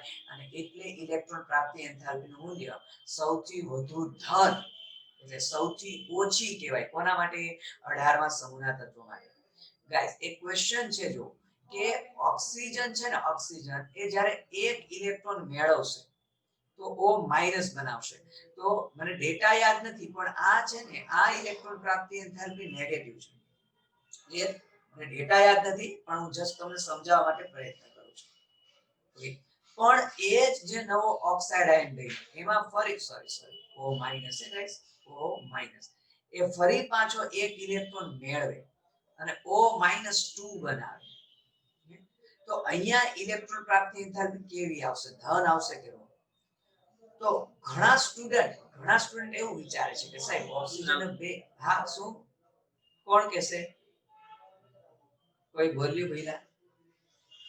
અથવા તમે કહો જોઈએ પહેલા મને કે અહીંયા O- માંથી O-2 બન્યું તો ઇલેક્ટ્રોન પ્રાપ્તિ એન્થાલ્પી ધન બનશે કે ઋણ બનશે, કોઈ કહેશે? ફટાફટ તમને આવડે છે યાર કે પછી તમે જાણવા માંગો છો સાહેબ ને આવડે છે કે નહીં, આપણે ચેક કરીએ. ચાલો શું કહે છે. હા, ઘણા સ્ટુડન્ટ આવું કરતા હોય છે. કમોન, કોઈ કહેશે અરે આવડે છે તમને, યાર શેર કરો યાર, ચીટિંગ કરો છો તમે. મને કઈ જે નોલેજ છે થોડું ઘણું તમારી સાથે શેર કરું છું. તમને આવડે છે, તમે મારી સાથે શેર નથી કરતા. કોણ કહેશે કે ટૂંકમાં હા ઋણ આવશે? ચાલો એક આન્સર આવે છે અહીંયા કે જે ઇલેક્ટ્રોન પ્રાપ્તિ એન્થાલ્પી, આ પ્રથમ ઇલેક્ટ્રોન પ્રાપ્તિ એન્થાલ્પી થઈ, આ દ્વિતીય ઇલેક્ટ્રોન પ્રાપ્તિ એન્થાલ્પી. તો ચાલો એક આન્સર કે છે અહીંયા ઋણ આવશે. ચાલો ઋણ કે ધન બે માંથી એક તો આન્સર આપણે કહેવાનો છે. ઋણ આવશે કે ધન, બે માંથી એક જ આન્સર કહેવાનો છે. જેવું લોજિક દોડે એવું. ભાઈ આપણે કઈ એવું નથી કે ખોટું પડે તો કોઈને આપણે હોમવર્ક વધારે આપીએ કે એવું નથી. ઋણ આવશે. ઋણ. ઓકે ચાલો બીજો આન્સર એ ઋણ આવ્યો. ગાઈસ કોલેજમાં ભવિષ્યમાં ગમે ત્યાં એવું નહીં, સ્ટડીમાં જેવું નહીં, એક ખાલી એક નોલેજ કહું છું ગાઈસ, એક સિમ્પલ 2 મિનિટ વાત કરી દઈએ. કોઈ બી જગ્યાએ કોઈ બી ફિલ્ડમાં, ચાહે જોબ કરતા હોય, બિઝનેસ કરતા હોય, સ્ટડી કરતા હોય, કોઈ બેંકમાં તમે કામ માટે ગયા છો કે ભાઈ આ વર્ક તમારું આ એકાઉન્ટ ખોલાવવું છે કે જે બી ડીડી કઢાવો છે, તમે એમ કહેવાય ને કે ભાઈ બોલે તેના બોર વેચાય, કે તમારા જે આઈડિયા છે દિમાગમાં, તમે શું ઈચ્છો તે શેર કરતા શીખો. જેટલું શેર કરશો ને એટલું જ આગળ આવશો ગાઈસ. શેરિંગ ઇમ્પોર્ટન્ટ છે. કોઈ બી બિઝનેસમાં હવે તમે માનો કોઈ કંપનીના માલિક છો, તમારી પાસે બહુ સારા સારા આઈડિયા છે, તો પણ તમે આઈડિયા છે પણ કોઈ સાથે શેર જ નથી કરતા. કંપની નો ડાઉટ તમે માલિક છો, પણ એકલા તમારાથી કંપની નહીં ચાલે ભાઈ. તમારા એમ્પ્લોઈઝ હશે એનાથી ચાલશે. તમારા આઈડિયા તમારા એમ્પ્લોય સાથે તમે ડિસ્કસ કરશો કે ભાઈ હું આવું વિચારું છું, તો એમ્પ્લોય તરફથી રિવ્યુઝ મળશે કે ભાઈ સારો આઈડિયા છે, ગલત આઈડિયા છે, કે ભાઈ માર્કેટમાં આ તમારા આઈડિયા વિશે નેગેટિવ થિંકિંગ આવશે તો ઉલટાનો કંપનીને લોસ. ટૂંકમાં ઇન શોર્ટ શેરિંગ કરવું જોઈએ. ઓકે, ચાલો 2 મિનિટ પૂરી થઈ. યસ, તો બે આન્સર આવ્યા છે કે ભાઈ નેગેટિવ આવશે. ચાલો, કેસે શું કામ નેગેટિવ, કોઈ સમજાવવા કરશે કે આજે દ્વિતીય ઇલેક્ટ્રોન પ્રાપ્તિ એન્થાલ્પી નેગેટિવ શા માટે? કારણ કે બે ઇલેક્ટ્રોન મેળવીને તે સ્થાયી રચના પ્રાપ્ત કરશે. ઓકે, ચાલો સરસ. જો ભાઈએ જવાબ આપેલો છે, જે તે ભાઈએ. એટલે શું નામ છે ભઈલા, તમે આન્સર આપ્યો એ? કારણ કે મને અહીંયા મેં સ્ક્રીનમાં તમારા બધાનું પેલું ઓફ રાખેલું છે એટલે મને નથી ખ્યાલ આવતો કોણે આન્સર આપ્યો એ. પણ જેને પણ આન્સર આપ્યો, ચાલો ગાઈઝ, સ્ટુડન્ટ અહીંયા જ ભૂલ કરે છે. ઓકે, આ ભઈલાએ નો ડાઉટ આન્સર આપવાનો પ્રયત્ન કર્યો, ગલત આન્સર છે. પહેલી વસ્તુ તો અહીંયા ઇલેક્ટ્રોન પ્રાપ્તિ એન્થાલ્પી પોઝિટિવ આવશે. મીન્સ કે આ ઓક્સાઇડ આયન છે ને, એ ઇલેક્ટ્રોન મેળવવા નહીં કરે. શું કામ એને એ આપણે સમજવાનું છે. અને સ્ટુડન્ટ અહીંયા જ ભૂલ કરે છે. આપણે ભઈલાએ જે વાત કરી તે, એ ભઈલાએ એવું કીધું કે ભાઈ અહીંયા બીજો ઇલેક્ટ્રોન મેળવે તો સ્થાયી બને. કારણ કે ઓલરેડી ઓક્સિજનની બાહ્યતમ કક્ષાની ઇલેક્ટ્રોન રચના આવી છે કે 2s2 2pH2 2py1 2pz1, બધાને ખબર છે આ ઇલેક્ટ્રોન રચના. ઓકે, એક ઇલેક્ટ્રોન મેળવી લીધો છે એટલે ઓલરેડી અહીંયા 2p2 થઈ ગયો, 2py2 થઈ ગયું, એટલે આ બની ગયો O-1. ઓકે, તો હવે આપણે એવું થાય, જેવી રીતે આ ભાઈએ કીધું કે અહીંયા જો ઇલેક્ટ્રોન આવી જાય તો એની બાહ્યતમ કક્ષાની રચના 2s2 2p6 થઈ જાય અને સ્થાયી બની જાય. નો ડાઉટ એ કન્સેપ્ટ વાઇઝ સાચું છે કે ભાઈ ઇલેક્ટ્રોન અષ્ટક કમ્પ્લીટ થઈ જશે, સ્થાયી બની જશે. પણ ગાઈસ, હવે સમજવાનું એ છે, મેં એમ કીધું કે આ જે ઓક્સાઇડ આયન છે ને, એ નવો ઇલેક્ટ્રોન અહીંયા મેળવવા જ નહીં કરે. શું કામ? કારણ કે આપણી જે 2p ઓર્બિટલ છે અને એની જે આ ત્રણ છે ડીજનરેટ ઓર્બિટલ સમાન ઉર્જા વાળી, કે 2px 2py 2pz, તો 1 1 1. હુન્ડનો નિયમ એવું કહે છે કે ઇલેક્ટ્રોન પહેલા સમાંતર સ્પિનની રીતે એટલે ગોઠવાય કે ભાઈ ઇલેક્ટ્રોન ઇલેક્ટ્રોન વચ્ચેનું અપાકર્ષણ ન્યૂનતમ કરવા કરે. જેટલું ઇલેક્ટ્રોન ઇલેક્ટ્રોન વચ્ચેનું અપાકર્ષણ ન્યૂનતમ, એટલી સ્થાયીતા વધારે થાય છે. ક્લિયર? તો હવે આ ઓક્સિજનની રચના હતી 2pH2. ઓકે, તો ઓલરેડી અહીંયા ઇલેક્ટ્રોન ઇલેક્ટ્રોન વચ્ચે નો ડાઉટ અપાકર્ષણ છે. ઓકે, એટલે તો યાદ કરો આયનીકરણ એન્થાલ્પીમાં આપણે આવો ચાર્ટ બનાવેલો હતો. અહીંયા નાઇટ્રોજન કીધેલું હતું, અહીંયા ઓક્સિજન. ત્યારે આપણે સમજાવેલું હતું કે કેમ ભાઈ હકીકતમાં ઓક્સિજનની આયનીકરણ એન્થાલ્પી વધારે હોવી જોઈએ, પણ આપણે નાઇટ્રોજનની વધારે કીધી હતી. કેમ? ત્યારે આપણે આ જ કીધું હતું કે ભાઈ ઓક્સિજન છે એમાં 2px બે ઇલેક્ટ્રોન વચ્ચે નાઇટ્રોજનની સાપેક્ષમાં રિપલ્ઝન છે. નાઇટ્રોજનમાં નો ડાઉટ 2p3 સ્થાયી રચના તો છે જ, પણ અહીંયા રિપલ્ઝન છે. એટલે બે ઇલેક્ટ્રોન, આપણે ત્યારે એવું કીધું ક્યાં તો બે ઇલેક્ટ્રોન મેળવે અથવા તો આ એક ઇલેક્ટ્રોન ગુમાવે. તો બે મેળવવા કરતા એક ઇલેક્ટ્રોન ગુમાવશે, કારણ કે ઇલેક્ટ્રોન ઇલેક્ટ્રોન વચ્ચેનું રિપલ્ઝન ઓછું કરવા કરે છે. ઓકે, હવે ઓલરેડી એને ઓક્સાઇડ આયન બનાવ્યો, O-1 આયન બનાવ્યો છે, તો ઓલરેડી 2py1, એટલે અહીંયા અપાકર્ષણ હતું ને અહીંયા અપાકર્ષણ થઈ ગયું. ઇન શોર્ટ અપાકર્ષણ વધે છે, રિપલ્ઝન વધે છે. એટલે ઓક્સાઇડ આયન અહીંયા ઈઝીલી ઇલેક્ટ્રોન નહીં મેળવે. એટલે ફરી પાછું પેલું આપણે કીધું ને હિરોઈન ટાઈપ, અહીંયા ઓક્સાઇડ આયનને મનાવવો પડશે કે ભાઈ ઓક્સાઇડ આયન તું એક ઇલેક્ટ્રોન લઈ લે ને ભાઈ, તો તું તારે સારું છે, તું સ્થાયી બની જાજો, એમ આપણે મનાવવો પડશે.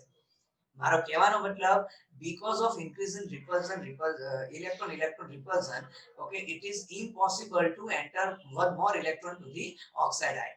ક્લિયર? કે ઇલેક્ટ્રોન ઇલેક્ટ્રોન વચ્ચેનું રિપલ્ઝન ઇન્ક્રીઝ થશે, એને લીધે આ જે ઓક્સાઇડ આયન છે એ આ વધારાનો ઇલેક્ટ્રોન મેળવીને O-2 બનાવવા કરશે નહીં. ક્લિયર?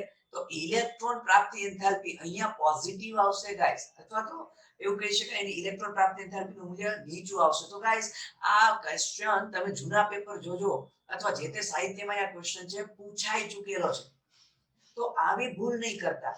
ઓકે, ઇલેક્ટ્રોન રચના લખીને ક્યાંક ને ક્યાંક તમે આન્સર મેળવવાનો પ્રયત્ન કરજો.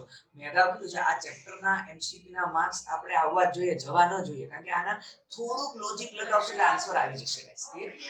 બીજું આયનીકરણ એન્થાલ્પીની માફક ઇલેક્ટ્રોન પ્રાપ્તિ એન્થાલ્પી પણ જનરલી ગાઈસ કિલો જૂલ પર મોલ એકમમાં અપાય છે. નો ડાઉટ ઇલેક્ટ્રોન વોલ્ટ એકમમાં અપાય, ઇલેક્ટ્રોન વોલ્ટ પર એટમ, પણ મોસ્ટલી આપણે કિલો જૂલ પર એટમમાં વાત કરીએ છીએ. ક્લિયર છે?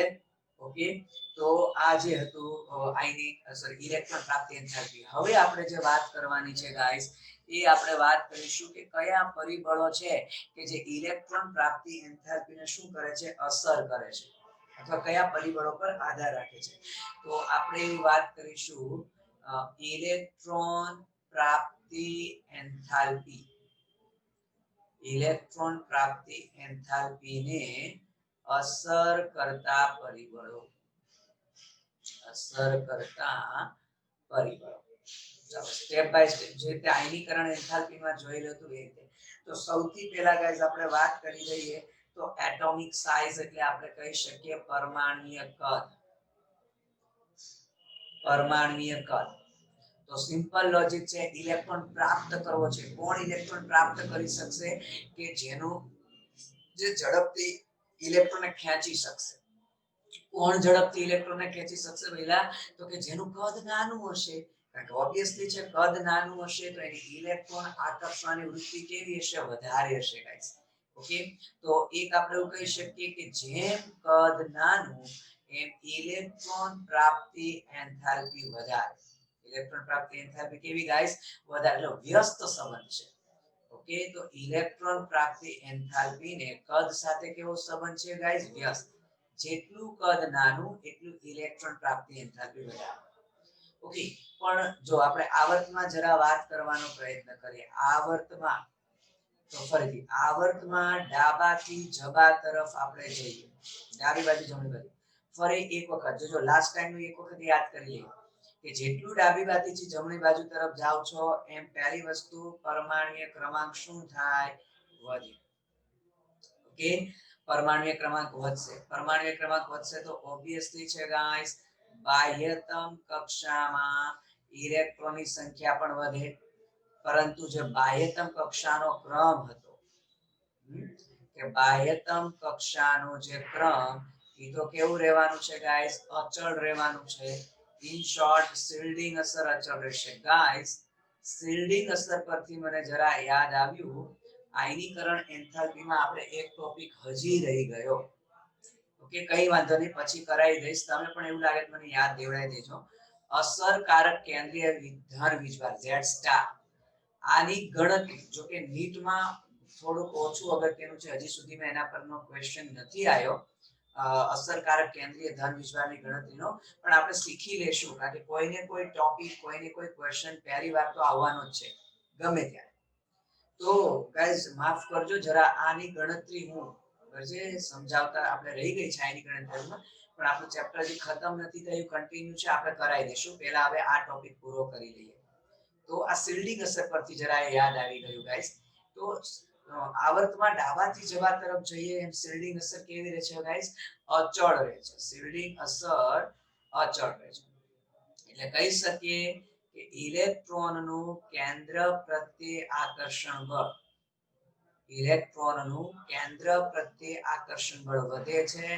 ઇન શોર્ટ જે કક્ષાનું કદ શું થાય, કક્ષા સંકોચાય એટલે કદ, પરમાણ્વીય કદ કે ત્રિજ્યા ઘટે. તો આવર્તમાં એનો મતલબ ડાબાથી જબા તરફ જે છે કદ ઘટે છે, ને આપણે કીધું જેટલું કદ ઘટે એટલું ઇલેક્ટ્રોન પ્રાપ્તિ એન્થાલ્પી વધે. તો આવર્તમાં આપણે એવું કહી શકીએ કે ડાબાથી જબા તરફ જતા ઇલેક્ટ્રોન પ્રાપ્તિ એન્થાલ્પી શું થશે ભાઈ, ઇલેક્ટ્રોન પ્રાપ્તિ એન્થાલ્પી વધશે. મીન્સ કે ઇલેક્ટ્રોન પ્રાપ્તિ એન્થાલ્પીનું મૂલ્ય વધુ ને વધુ ઋણ થશે. નો ડાઉટ આયનીકરણ એન્થાલ્પીની જેમ આમાં પાછા અપવાદ કહી શકાય, બેરેલિયમ નાઇટ્રોજન. ઓકે, કે બીજો આવર્ત આપણે લખીએ જો કે ભાઈ બીજો આવર્ત લખીએ છીએ તો લિથિયમ કહીએ છીએ, okay, beryllium, boron, carbon, nitrogen, oxygen, fluorine. તો ગાઈઝ આપણો કન્સેપ્ટ એવો છે ડાબાથી જબા તરફ જતા વધે, પણ એક્ચ્યુઅલી લિથિયમ થી બેરેલિયમ જઈશું આપણે તો બેરેલિયમની ઇલેક્ટ્રોન પ્રાપ્તિ એન્થાલ્પી ધન હશે, અલ્ટિમેટલી ઘટી કહેવાય. Same to same boron, carbon, પછી ઓક્સિજન, નાઇટ્રોજન, ઓક્સિજન. તો કાર્બન કરતા નાઇટ્રોજનની વધારે હોવી જોઈએ, પણ નાઇટ્રોજનની ફરી પાછી કેવું કહીશું ધન, અથવા ઋણ હશે તો ઓછી ઋણ હશે, ઝીરો તરફ હશે, એમ ઝીરોની નજીક તરફની ઋણ. મારો કહેવાનો મતલબ શું કામ મેં હમણાં કન્સેપ્ટ કરેલો હતો કે ભાઈ બેરેલિયમ છે એમાં 2s2 સ્થાયી રચના છે, ઓકે, અને નાઇટ્રોજનમાં 2p3 સ્થાયી રચના છે. તો એ લોકોની ઇલેક્ટ્રોન મેળવવાની વૃત્તિ જનરલી હોય ના, એટલે એ લોકોની ઇલેક્ટ્રોન પ્રાપ્તિ એન્થાલ્પીનું મૂલ્ય પાછું કેવું હોય, ઓછું, ધન. ઓકે, તો આવા તો કોમન રૂલ્સ છે, ડાબાથી જબા તરફ જતા શું થાય, ઇલેક્ટ્રોન પ્રાપ્તિ એન્થાલ્પી વધે છે, મીન્સ કે વધુ ઋણ બને છે. પણ આવું અમુક ઇલેક્ટ્રોન રચનાને આધારે આપણે અપવાદ અથવા તો અપવાદ ન કહી શકાય. જો તમે સમજો તો બરાબર રેગ્યુલર ક્રમ તમે નક્કી કરી શકો. ક્લિયર? ચાલો આપણે વાત કરીશું સમૂહ. આવર્તની વાત કરી, હવે કદ સાથે સમૂહની જરા સમજી લઈએ. તો સમૂહમાં સીધી વસ્તુ છે ભાઈ, ઉપરથી નીચે તરફ જશો, ઉપરથી નીચે તરફ જશો તો ફરી એકવાર રિવાઇઝ કરાવી લઈએ કે જે પરમાણુ ક્રમાંક Z છે તે વધશે, ઓકે, પણ સમૂહમાં આપણે ખબર છે બાહ્યતમ કક્ષાના ઇલેક્ટ્રોન એટલે કે જે સંયોજકતા ઇલેક્ટ્રોનની સંખ્યા કેવી રહે છે ભાઈ, અચળ રહે છે. તો અહીંયા આવર્તના આ પરિબળો કરતા અહીંયા થોડાક બદલાઈ જાય છે પરિબળ. જો અહીંયા જો આપણે વાત કરી દઈએ, ઓકે, સંયોજકતા કક્ષાનો ક્રમ, બાહ્યતમ કક્ષાનો ક્રમ વધે છે, સંયોજકતા કક્ષાનો ક્રમ શું થાય છે ગાઈસ, વધે છે. ઓકે, અલ્ટિમેટલી એવું કહી શકીએ શિલ્ડિંગ અસર પણ વધે છે ગાઈસ. અને શિલ્ડિંગ અસર વધે છે તો ઓબ્વિયસલી છે ઇલેક્ટ્રોનનું કેન્દ્ર પ્રત્યે આકર્ષણ બળ શું થાય છે, કેન્દ્ર પ્રત્યે આકર્ષણ બળ ઘટે છે, એટલે કક્ષાનું વિસ્તરણ થાય, એટલે પરમાણ્વીય કદ કે ત્રિજ્યા વધે. ઓલરેડી સમૂહમાં નીચે તરફ જતા કદ વધે છે. ઇન શોર્ટ જે ઇલેક્ટ્રોન અવેલેબલ છે એ ઇલેક્ટ્રોન પોતે કેન્દ્રથી દૂર જાય છે, તો નવો ઇલેક્ટ્રોન મેળવવાની વાત જ નથી. ઇન શોર્ટ સમૂહમાં ઉપરથી નીચે તરફ જઈશું, પરમાણુ કદ વધે તો આયનીકરણ આપણે ઇલેક્ટ્રોન પ્રાપ્તિ એન્થાલ્પી શું થશે, ઘટશે. સમૂહમાં આપણે લગભગ નિયમિત વલણ કહી શકીએ, બરાબર છે. એમાં કોઈ આપણે પહેલાની જેમ અપવાદ ન કહી શકીએ. છેવટે એવું બની શકે કે પી વિભાગમાં જ્યારે 13મો 14મો 15મો સમૂહ વાત કરીશું ત્યારે એના ક્રમની વાત કરીશ આયનીકરણ એન્થાલ્પી, કે નિષ્ક્રિય ઉષ્મ અસર હોય ને એને લીધે નીચેના તત્વોની જે ઇલેક્ટ્રોન પ્રાપ્તિ એન્થાલ્પી છે ને એમાં તફાવત ઓછો હોય અથવા લગભગ સમાન હોય. ઓકે, પણ એ ક્યારે પી વિભાગની વાત છે. બાકી ઇન શોર્ટ આવું તો આવર્ત જેવા આવા અપવાદ તો નહીં જ હોય કે ભાઈ વૈધીન ઘટીન એવું બધું. ઓકે, તો આ પહેલું પરિબળ આપણે વાત કરી દીધી ગાઈસ. ઓકે, કે ઇલેક્ટ્રોન પ્રાપ્તિ એન્થાલ્પીને અસર કરતું પહેલું પરિબળ. હવે આપણે જે વાત કરીશું એ બીજું પરિબળ કહીએ છીએ ગાઈસ, ઓકે, કે ઇલેક્ટ્રોનીય વીજભાર. ઇલેક્ટ્રોનીય વીજભાર જે પણ જોજો આયનીકરણ એન્થાલ્પીમાં જે પરિબળ કીધેલા હતા એ જ પરિબળોની વાત કરીએ છીએ. સાદી ભાષામાં કહીએ તો ઇલેક્ટ્રોનીય વીજભાર છે ને એ આપણે આયનીકરણ એન્થાલ્પીને કેવું કહી શકાય, સમાન પ્રોપોર્શનલ કહી શકાય ઇલેક્ટ્રોન પ્રાપ્તિ એન્થાલ્પી. ઓકે, તો ઇલેક્ટ્રોન પ્રાપ્તિ એન્થાલ્પીને સમપ્રમાણમાં કહી શકાય વીજભાર. શું કામ ગાઈસ, સિમ્પલ લોજિક છે, પણ ખાસ કરીને ધન વીજભારની વાત કરીએ છીએ ભાઈ, ધન વીજભાર. કારણ કે સીધી વસ્તુ છે, હું સપોઝ તમને Mn+2 કહું, હું તમને Mn+3 કહું, હું તમને Mn+7 કહું, તો સીધી વસ્તુ છે Mn+2 કરતા Mn+3 નું કદ કેવું હશે ભાઈ, નાનું હશે. Mn+7 નું કદ સૌથી નાનું. મેં અગાઉ કહી દીધું જેમ કદ નાનું હશે ગાઈસ એમ સીધી વસ્તુ છે ઇલેક્ટ્રોન પ્રાપ્તિ એન્થાલ્પી વધારે હશે, ઇલેક્ટ્રોન સહેલાઈથી મેળવી શકશે. ઓકે, પણ જો ઋણ આયન હોય જેમ કે આપણે વાત કરી દઈએ તો નાઇટ્રોજનના સંદર્ભમાં જો આપણે સમજવાનો પ્રયત્ન કરીએ તો નાઇટ્રોજન -1, નાઇટ્રોજન -2, નાઇટ્રોજન -3, ઇલેક્ટ્રોન પ્રાપ્તિ એન્થાલ્પીનો ક્રમ આવો બનશે. કારણ કે સીધી વસ્તુ અહીંયા મેં હમણાં થોડી વાર પહેલા ઓક્સિજન માટે સમજાવ્યું તેમ જેમ જેમ ઉલટાના ઇલેક્ટ્રોન આગળ વધતા જશે, નાઇટ્રોજનમાં ભરાતા જશે, એમ એમ ઉલટાનું ઇલેક્ટ્રોન ઇલેક્ટ્રોન વચ્ચે રિપલ્ઝન શું થતું જશે? વધતું જશે. ક્લિયર છે ગાઈસ? ઓકે, એટલા માટે આપણે ઋણ આયનમાં અલ્ટિમેટલી કહીએ તો ઋણ આયનમાં જેમ વીજભાર વધે એમ ઇલેક્ટ્રોન પ્રાપ્તિ એન્થાલ્પી ઘટતી જાય છે એવું દર્શાવવાનો પ્રયત્ન કરેલો છે. જ્યારે ધન આયનમાં જેમ ધન વીજભાર વધે એમ ઇલેક્ટ્રોન પ્રાપ્તિ એન્થાલ્પી વધે. ક્લિયર? ત્રીજું પરિબળ આપણે જે કહેવાનું છે, ઓકે, એ છે ત્રીજું પરિબળ આપણું શિલ્ડિંગ ઇફેક્ટ, સ્ક્રીનિંગ અસર. તો શિલ્ડિંગ ઇફેક્ટ અથવા સ્ક્રીનિંગ અસર. તો ગાઈસ ફરીથી જે ઇલેક્ટ્રોન પ્રાપ્તિ એન્થાલ્પી છે એ સ્ક્રીનિંગ અસરને શિલ્ડિંગ જે અસર છે એને કેવું હોય? વ્યસ્ત પ્રમાણ. જેટલી શિલ્ડિંગ અસર વધારે એટલી ઇલેક્ટ્રોન પ્રાપ્તિ એન્થાલ્પી ઓછી. જેમ કે મેં હમણાં થોડી વાર પહેલા સમૂહમાં લખેલું હતું કે સમૂહમાં ઉપરથી નીચે તરફ ગયા શિલ્ડિંગ અસર વધતી હતી. કારણ કે શિલ્ડિંગ અસર વધશે તો ઇલેક્ટ્રોનનું કેન્દ્ર પ્રત્યે આકર્ષણ બળ ઘટશે. ઓકે, અને એટલે ઇલેક્ટ્રોન કેન્દ્રથી દૂર જવા કરશે. તો ઇલેક્ટ્રોન પ્રાપ્તિ એન્થાલ્પીમાં ઇલેક્ટ્રોન શું કરશે? દૂર જવા કરશે ગાઈસ. એટલે ઇલેક્ટ્રોન પ્રાપ્તિ એન્થાલ્પી ઘટશે. ઓકે, સમૂહમાં એક આપણે એવું કહીશું 15મા સમૂહમાં મેં કીધું અપવાદ કેવું નહીં, પણ તમે જુઓ 15મા સમૂહમાં એક વાત મારે જે કેવી છે કે નાઇટ્રોજન ફોસ્ફરસ 15મો સમૂહ, 16મો સમૂહ ઓક્સિજન સલ્ફર, 17મો સમૂહ ફ્લોરિન ક્લોરિન. ઓકે, સમૂહમાં ડિસ્કશન કરવું હતું અથવા અહીંયા કંઈક આ પરિબળમાં એનું ડિસ્કશન કરી શકાય, કશું ગલત નથી ગાઈસ. ઓકે, તો કહેવાનો મતલબ એવો છે કે જનરલી આપણે એવું કીધું સમૂહમાં નીચે તરફ જઈએ તો ઇલેક્ટ્રોન પ્રાપ્તિ એન્થાલ્પી ઘટતી જાય, એનો મતલબ એનું મૂલ્ય ધન બનતું જાય. પણ અહીંયા આ ત્રણમાં એટલા માટે આપણે અપવાદ અથવા તો ઉલટો ક્રમ કહી શકીએ કારણ કે સીધી વસ્તુ છે. ચાલો કે ફ્લોરિન, આ માની લો ફ્લોરિન છે. ઓકે, ફ્લોરિનમાં આપણે કહે છે પહેલી કક્ષા, બીજી કક્ષા, અને આ આપણી પાસે છે ક્લોરિન, પહેલી કક્ષા, બીજી કક્ષા, ત્રીજી કક્ષા. તો ફ્લોરિનમાં બાહ્યતમ કક્ષાની ઇલેક્ટ્રોન રચના 2s2 2p5 છે. ક્લોરિનમાં બાહ્યતમ કક્ષાની ઇલેક્ટ્રોન રચના આપણને ખબર છે 2s2 3s2 3p5 છે. તો આ મિસ્ટર ફ્લોરિન છે અને આ મિસ્ટર ક્લોરિન છે. તો ગાઈસ ફ્લોરિન કરતા ક્લોરિનની ઇલેક્ટ્રોન પ્રાપ્તિ એન્થાલ્પી ઓછી હોવી જોઈએ, પરંતુ ફ્લોરિન કરતા ક્લોરિનની ઇલેક્ટ્રોન પ્રાપ્તિ એન્થાલ્પી વધારે છે. સેમ ટુ સેમ ઓક્સિજન કરતા સલ્ફરની વધારે છે, નાઇટ્રોજન કરતા ફોસ્ફરસની વધારે છે. કેમ ગાઈસ આવું? ઓકે, આવું કેમ ગાઈસ? તો આવું એટલા માટે આપણે વાત કરી દઈએ છીએ ગાઈસ કે જે ફ્લોરિન, ઓક્સિજન હોય કે નાઇટ્રોજન, એમાં જે એક્સ્ટ્રા ઇલેક્ટ્રોન એડ થશે તે બીજી કક્ષામાં એડ થાય છે, અને ક્લોરિન, સલ્ફર અને ફોસ્ફરસ એમાં જે એક્સ્ટ્રા ઇલેક્ટ્રોન એડ થાય છે તે ત્રીજી કક્ષામાં એડ થાય છે. અને આપણને ખબર છે જેમ કેન્દ્રની વધારે નજીક એમ ઇલેક્ટ્રોન વચ્ચે અપાકર્ષણ વધારે હોય. સિમ્પલ વસ્તુ છે, માની લો કે ભાઈ આપણે એક રૂમમાં ઓલરેડી હોસ્ટેલમાં રહીએ છીએ કોલેજ દરમિયાન, અને એક નાનો રૂમ છે ખાલી 10x10 નો, અને એમાં આપણે 6 વ્યક્તિ રહીએ છીએ. તો સીધી વસ્તુ છે કે ઓલરેડી એ રૂમમાં 6 વ્યક્તિની ટ્રાફિક થાય છે. ઓકે, તો આ ફ્લોરિન એટલે નાનો રૂમ છે, બીજી કક્ષાનું કદ નાનું, બધાને ખબર છે, ત્રીજી કક્ષા કરતા.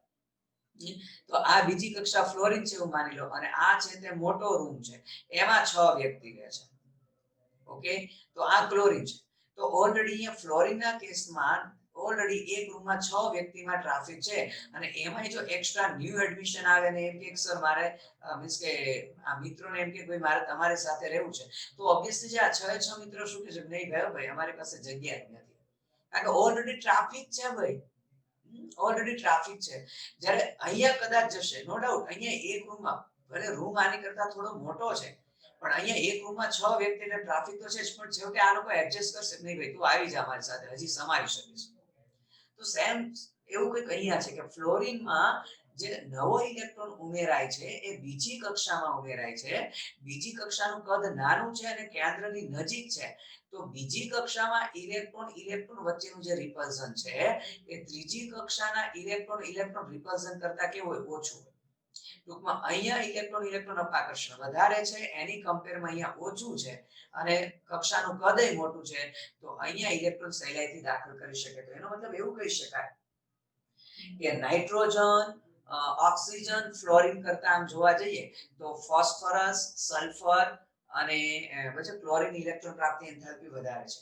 ગાઈસ, જો એક સિમ્પલ તમને ક્રમ સમજાવવા કરું, તમને જો એક ટ્રીક યાદ રાખવી હોય તો nitrogen, phosphorus, carbon, silicon, oxygen, sulphur, fluorine, chlorine. જો આ 15મો સમૂહ છે ને, મેં પછી 14મો લખેલો છે, પછી 16મો અને પછી 17મો. કે ઇલેક્ટ્રોન જે દિશામાં તીર જશે એ દિશામાં ઇલેક્ટ્રોન પ્રાપ્તિ એન્થાલ્પીનું મૂલ્ય વધે છે. આ ટ્રીક તમને કામ લાગશે એમસીક્યુ સોલ્વ કરવા.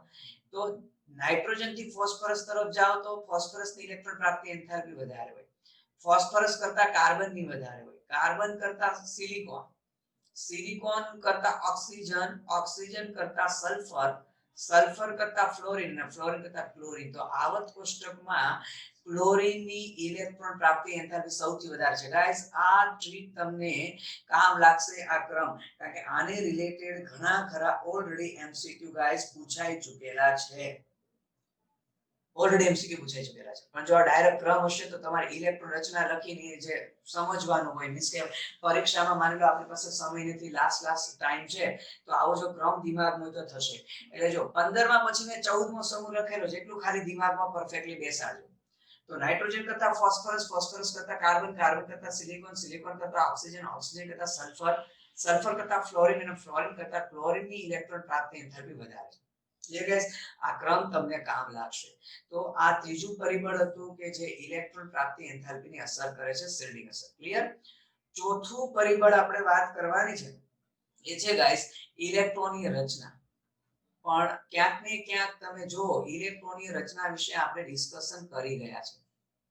હું શોર્ટ એન્ડ સિમ્પલ એવું કહીશ કે જો સ્થાયી ઇલેક્ટ્રોન રચના ઓલરેડી હાજર હશે તો એ લોકો ઇલેક્ટ્રોન મેળવવા ન કરે, એટલે એ લોકોની ઇલેક્ટ્રોન પ્રાપ્તિ એન્થાલ્પી નીચી હોય, મીન્સ કે ધન બનવા કરે. અને મેં કીધું જો ધન નહીં હોય, જો ઋણ હોય તો કેવી હોય? ઓછી ઋણ હોય, મીન્સ કે જે એન્થાલ્પી છે એનું મૂલ્ય ઓછું ઋણ છે. પણ જો ગાઈસ સ્થાયી ઇલેક્ટ્રોન રચના ન હોય તો જુદી જુદી ઇલેક્ટ્રોન રચના પરથી આપણે ઇલેક્ટ્રોન રચના લખીને કહી શકીએ કે ભાઈ ઇલેક્ટ્રોન પ્રાપ્તિ એન્થાલ્પી ધન હશે કે ઋણ હશે. પણ એમાં 18મા સમૂહના તત્વોની ઇલેક્ટ્રોન પ્રાપ્તિ એન્થાલ્પી તમે ધન કહી દીધી ગાઈસ. ઓકે, થોડી નીચી હશે. ક્લિયર? ખ્યાલ આવશે? તો આવા ક્રમ તમને છે ને કામ લાગવાના છે ગાઈસ. ક્લિયર? ઓકે. અને હવે જો ગાઈસ વાત કરી દઈએ એકાદો એમસીક્યુ, કોઈ એકાદો ક્વેશ્ચન આપણે સમજી લઈએ. ચાલો માની લો કે ગાઈસ તમને કોઈ ક્વેશ્ચન આવો આપેલો હોય, સપોઝ આપણે એવો કોઈ ક્વેશ્ચન કહીએ કે 4 આયન આપેલા હોય, સપોઝ C- એ ઓપ્શનમાં C- આપેલું છે, મારા બી ઓપ્શનમાં S-2 આપેલું છે, સપોઝ બેરિલિયમ માઈનસ આપેલું છે, સપોઝ F- આપેલું છે. ચાલો અહીંયા હું -1 કરી દઉં છું. ઓકે, તો કયું સૌથી વધુ અસ્થાયી છે? જો સ્થાયીતા અસ્થાયીતા નક્કી થાય તો કયું સૌથી વધુ અસ્થાયી હશે? તો કે ભાઈ જેની ઇલેક્ટ્રોન પ્રાપ્તિ એન્થાલ્પીનું મૂલ્ય ધન હશે. હે, કારણ કે આમે ખબર પડી જાય ઇલેક્ટ્રોન રચના લખો તો કે બેરિલિયમ માઈનસ, કે ઓલરેડી 2s2 સ્થાયી રચના હતી પણ એમાંથી એ 2s2 2p1 ઉલટાનો અસ્થાયી બન્યું. આપણે તો એવું શીખવેલું છે કે દુનિયાની દરેક પ્રણાલી સ્થાયી બનવા કરે, એની બદલે તો અહીંયા દરેક પ્રણાલી અસ્થાયી બનવા કરે. બેરિલિયમ અસ્થાયી બનવા કર્યો ને, કે દુનિયાની દરેક પ્રણાલી છે તે સ્થાયી બનવાનો પ્રયત્ન કરે, એને બદલે અહીંયા શું થયું ગાઈસ? એને બદલે અહીંયા અસ્થાયી થઈ ગયો બેરિલિયમ.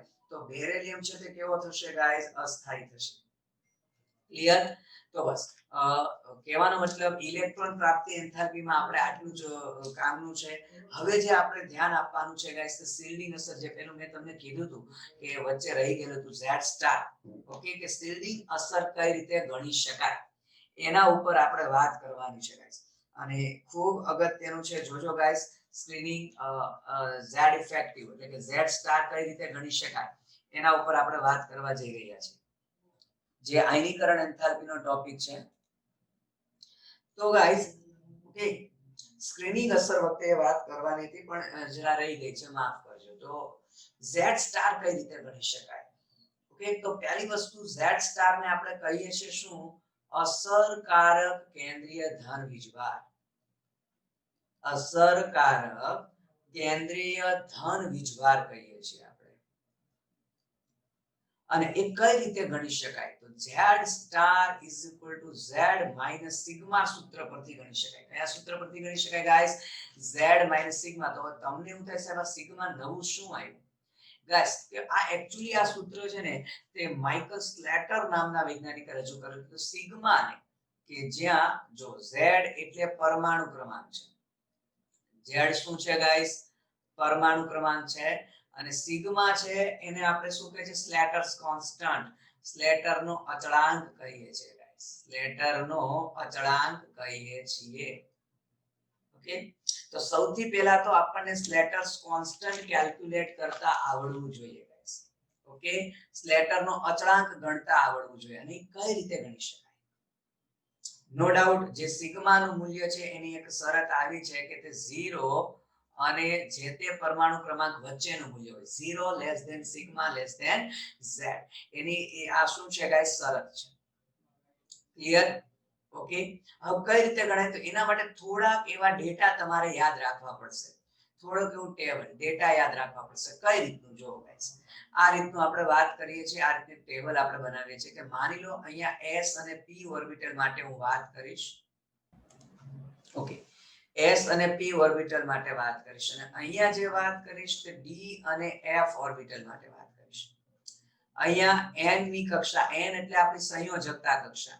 અહીંયા જે ડેટા લખીશ તે n-1 માટે લખીશ. અહીંયા જે લખીશું તો n-2 n-3 so on માટે લખીશું. આપણે ગણતરી શીખવાડીશું, એક બે ઉદાહરણ લેશું કે કઈ રીતે ગણી શકાય. હવે જ્યારે s અને p કક્ષા હોય n ની કક્ષા તરીકે, ત્યારે સિગ્મા ગણવા માટે કેટલું મૂલ્ય લેશું ભાઈ? 0.35. ઓકે, અને df માટે પણ અહીંયા 0.35 જ આવશે. ક્યારે? ઓકે, જ્યારે બાહ્યતમ કક્ષા n નંબરની કક્ષા એ d અને f હોય કે s અને p હોય તો 0.35. પણ n-1 કક્ષા, ઓકે, n- માન કે બાહ્યતમ કક્ષા ચોથી છે, n નું મૂલ્ય 4 છે, તો ઓબ્વિયસલી છે n-1 એટલે કઈ કક્ષાની વાત કરીએ છીએ? ત્રીજી કક્ષાની વાત કરીએ છીએ. ઓકે, તો s અને p કક્ષક માટે એ મૂલ્ય લેવાય છે 0.85. આ મૂલ્ય લેવાય છે અને આ બધા માટે એક સરળતા ખાતર લેવાય છે. ઓકે, આ કોની ગણતરી માટે હું તમને કહું છું? જે સ્લેટર અચળાંક સિગ્મા છે ગાઈસ, સિગ્મા. આ સિગ્માની ગણતરી માટેનું આપણે ટેબલ કહીએ છીએ. સિગ્માની ગણતરી માટે કઈ રીતે ગણીશું હમણાં શીખીશું. બીજું હજુ એક આમાં પોઈન્ટ નોટ કરવાનો એમ છે કે જો બે ઇલેક્ટ્રોન ધરાવતી પ્રણાલી હોય, કે બે ઇલેક્ટ્રોન ધરાવતી પ્રણાલી હોય, બે ઇલેક્ટ્રોન ધરાવતી પ્રણાલી, તો એના માટે સિગ્માનું મૂલ્ય શું લેવું ભાઈ? 0.30 લેવું. આ 35 લખેલું છે ને એની જગ્યાએ ખાલી કેટલું લેવું? 30. પણ તેના માટે સ્પષ્ટ મેં લખેલું છે બે ઇલેક્ટ્રોન ધરાવતી પ્રણાલી, just like helium, just like Li+. લિથિયમમાં 3 electron છે, પણ જો હું Li+ કહું તો એમાં 2 ઇલેક્ટ્રોન થશે. ક્લિયર? તો બે ઇલેક્ટ્રોન ધરાવતી પ્રણાલી માટે સિગ્માનું મૂલ્ય કેટલું લેવાનું કીધું છે મેં ગાઈસ? 0.30 લેવાની વાત કરેલી છે. ક્લિયર? હવે જો એક આદુ તમને એક્ઝામ્પલ સમજાવું, એક આદુ તમને કે આ કઈ રીતે ગણતરી કરી શકાય. સિગ્મા ગણીને પછી જે આપણું સૂત્ર છે, આ જે આપણું સૂત્ર છે એમાં ખાલી કિંમત મૂકવાની છે એટલે z સ્ટાર આપણે ગણી શકીએ. ઓકે, સપોઝ હું તમને એવું કહું કે સોડિયમ, ચાલો સોડિયમ માટે ગણવું છે તો ઇલેક્ટ્રોન રચના 1s2 2s2 2p6 3s1. હવે સ્ક્રીનિંગ અસર આપણે છેલ્લા ઇલેક્ટ્રોન માટે ગણવાની હોય. સ્ક્રીનિંગ અસર કોના માટે ગણવાની હોય ભાઈ? છેલ્લા ઇલેક્ટ્રોન. જો એવું હોય તો તમને હજી પહેલા હું મેગ્નેશિયમ સમજાવું તો તમને ઝડપથી ખ્યાલ આવશે. માની લો મેગ્નેશિયમ 1s2 2s2 2p6 અને 3s2. પણ આ 2 ઇલેક્ટ્રોન છે એનું 1+1 લખો. ચાલો 1+1. તો આ છેલ્લા ઇલેક્ટ્રોન માટે આપણે z સ્ટાર અથવા સ્ક્રીનિંગ ઇફેક્ટ ગણવાની હોય. એટલે આ છેલ્લા ઇલેક્ટ્રોનને નહીં ગણવાનો. સેમ ટુ સેમ આ ઇલેક્ટ્રોન નહીં, સોડિયમ આ ઇલેક્ટ્રોનને આપણે નહીં ગણીએ. હે, પણ એની આગળ આ છેલ્લા સિવાયના બધા આગળ જાય. અહીંયા એક ઇલેક્ટ્રોન છે, આ 8 ઇલેક્ટ્રોન છે, આ બે, એ બધા દ્વારા શું લાગશે? શિલ્ડિંગ લાગશે. તો આને n મી કક્ષા કહેવાય. આને આપણે n-1 મી કક્ષા કહેશું. ઓકે, આ n3 તો આ બે છે તો ઓબ્વિયસલી n-1. આ કેટલું થયું? n-2 થયું. તો સિગ્મા કઈ રીતે ગણીશું? જો સિગ્મા એ કઈ રીતે ગણીશું કે અહીંયા n મી કક્ષામાં એક ઇલેક્ટ્રોન દ્વારા શિલ્ડિંગ ઇફેક્ટ ક્રિએટ થશે. તો અહીંયા આપણે 1 ગુણ્યા ઓકે n મી કક્ષા અને s ઓર્બિટલ. તો અહીંયા જો n મી કક્ષા અને આ s ઓર્બિટલ છે તો કેટલા લેવશું સિગ્મા 0.35. તો અહીંયા લખીશું 0.35 પ્લસ ઓકે n-1 કક્ષામાં ટોટલ કેટલા ઇલેક્ટ્રોન છે 6 ને 2 8.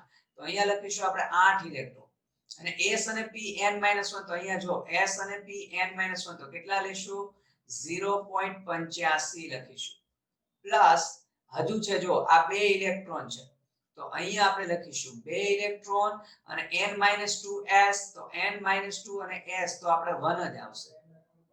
તો ગાઈસ આ જે સરવાળો કરો એ તમારું શું આવશે સિગ્મા આવશે. શું આવશે ગાઈસ સિગ્મા આવશે. ક્લિયર સિગ્મા આવશે. ઓકે અને હવે એ સિગ્મા જે પણ આવે ચાલો જે પણ સિગ્મા આવશે ઓકે એને પછી આપણે સૂત્રમાં કિંમત મૂકીએ z સ્ટાર ગણવું છે તો z - સિગ્મા.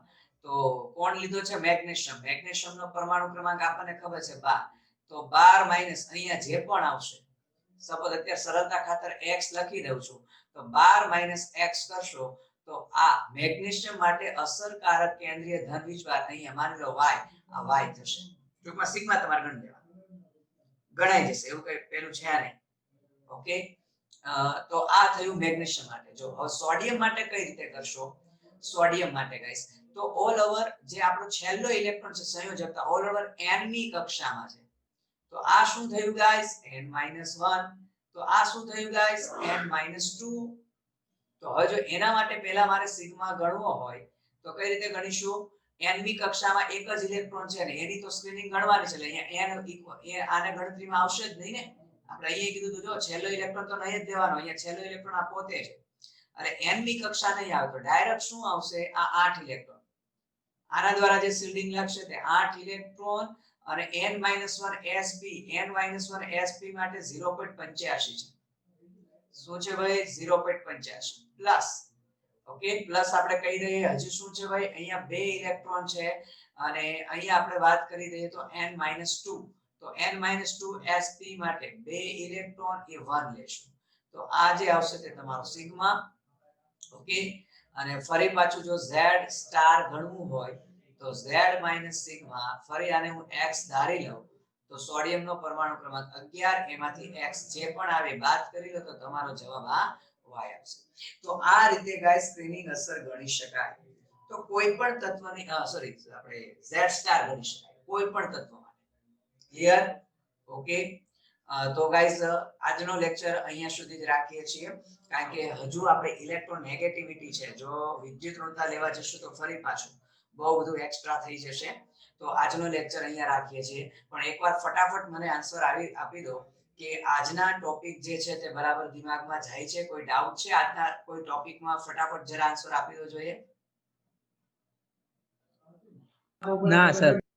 ના સર ઓકે તો આ ટૂંકમાં દરેકે દરેક ટોપિકમાં બરાબર છે જે પણ સાથે સાથે અમુક એમસીક્યુ કરાવતા ગયા છે કન્સેપ્ટ રિલેટેડ એ કન્સેપ્ટ બરાબર દિમાગમાં રાખજો. ઓકે તો બેસ્ટ ઓફ લક ગાઈસ અને ખૂબ સારી તૈયારી કરો.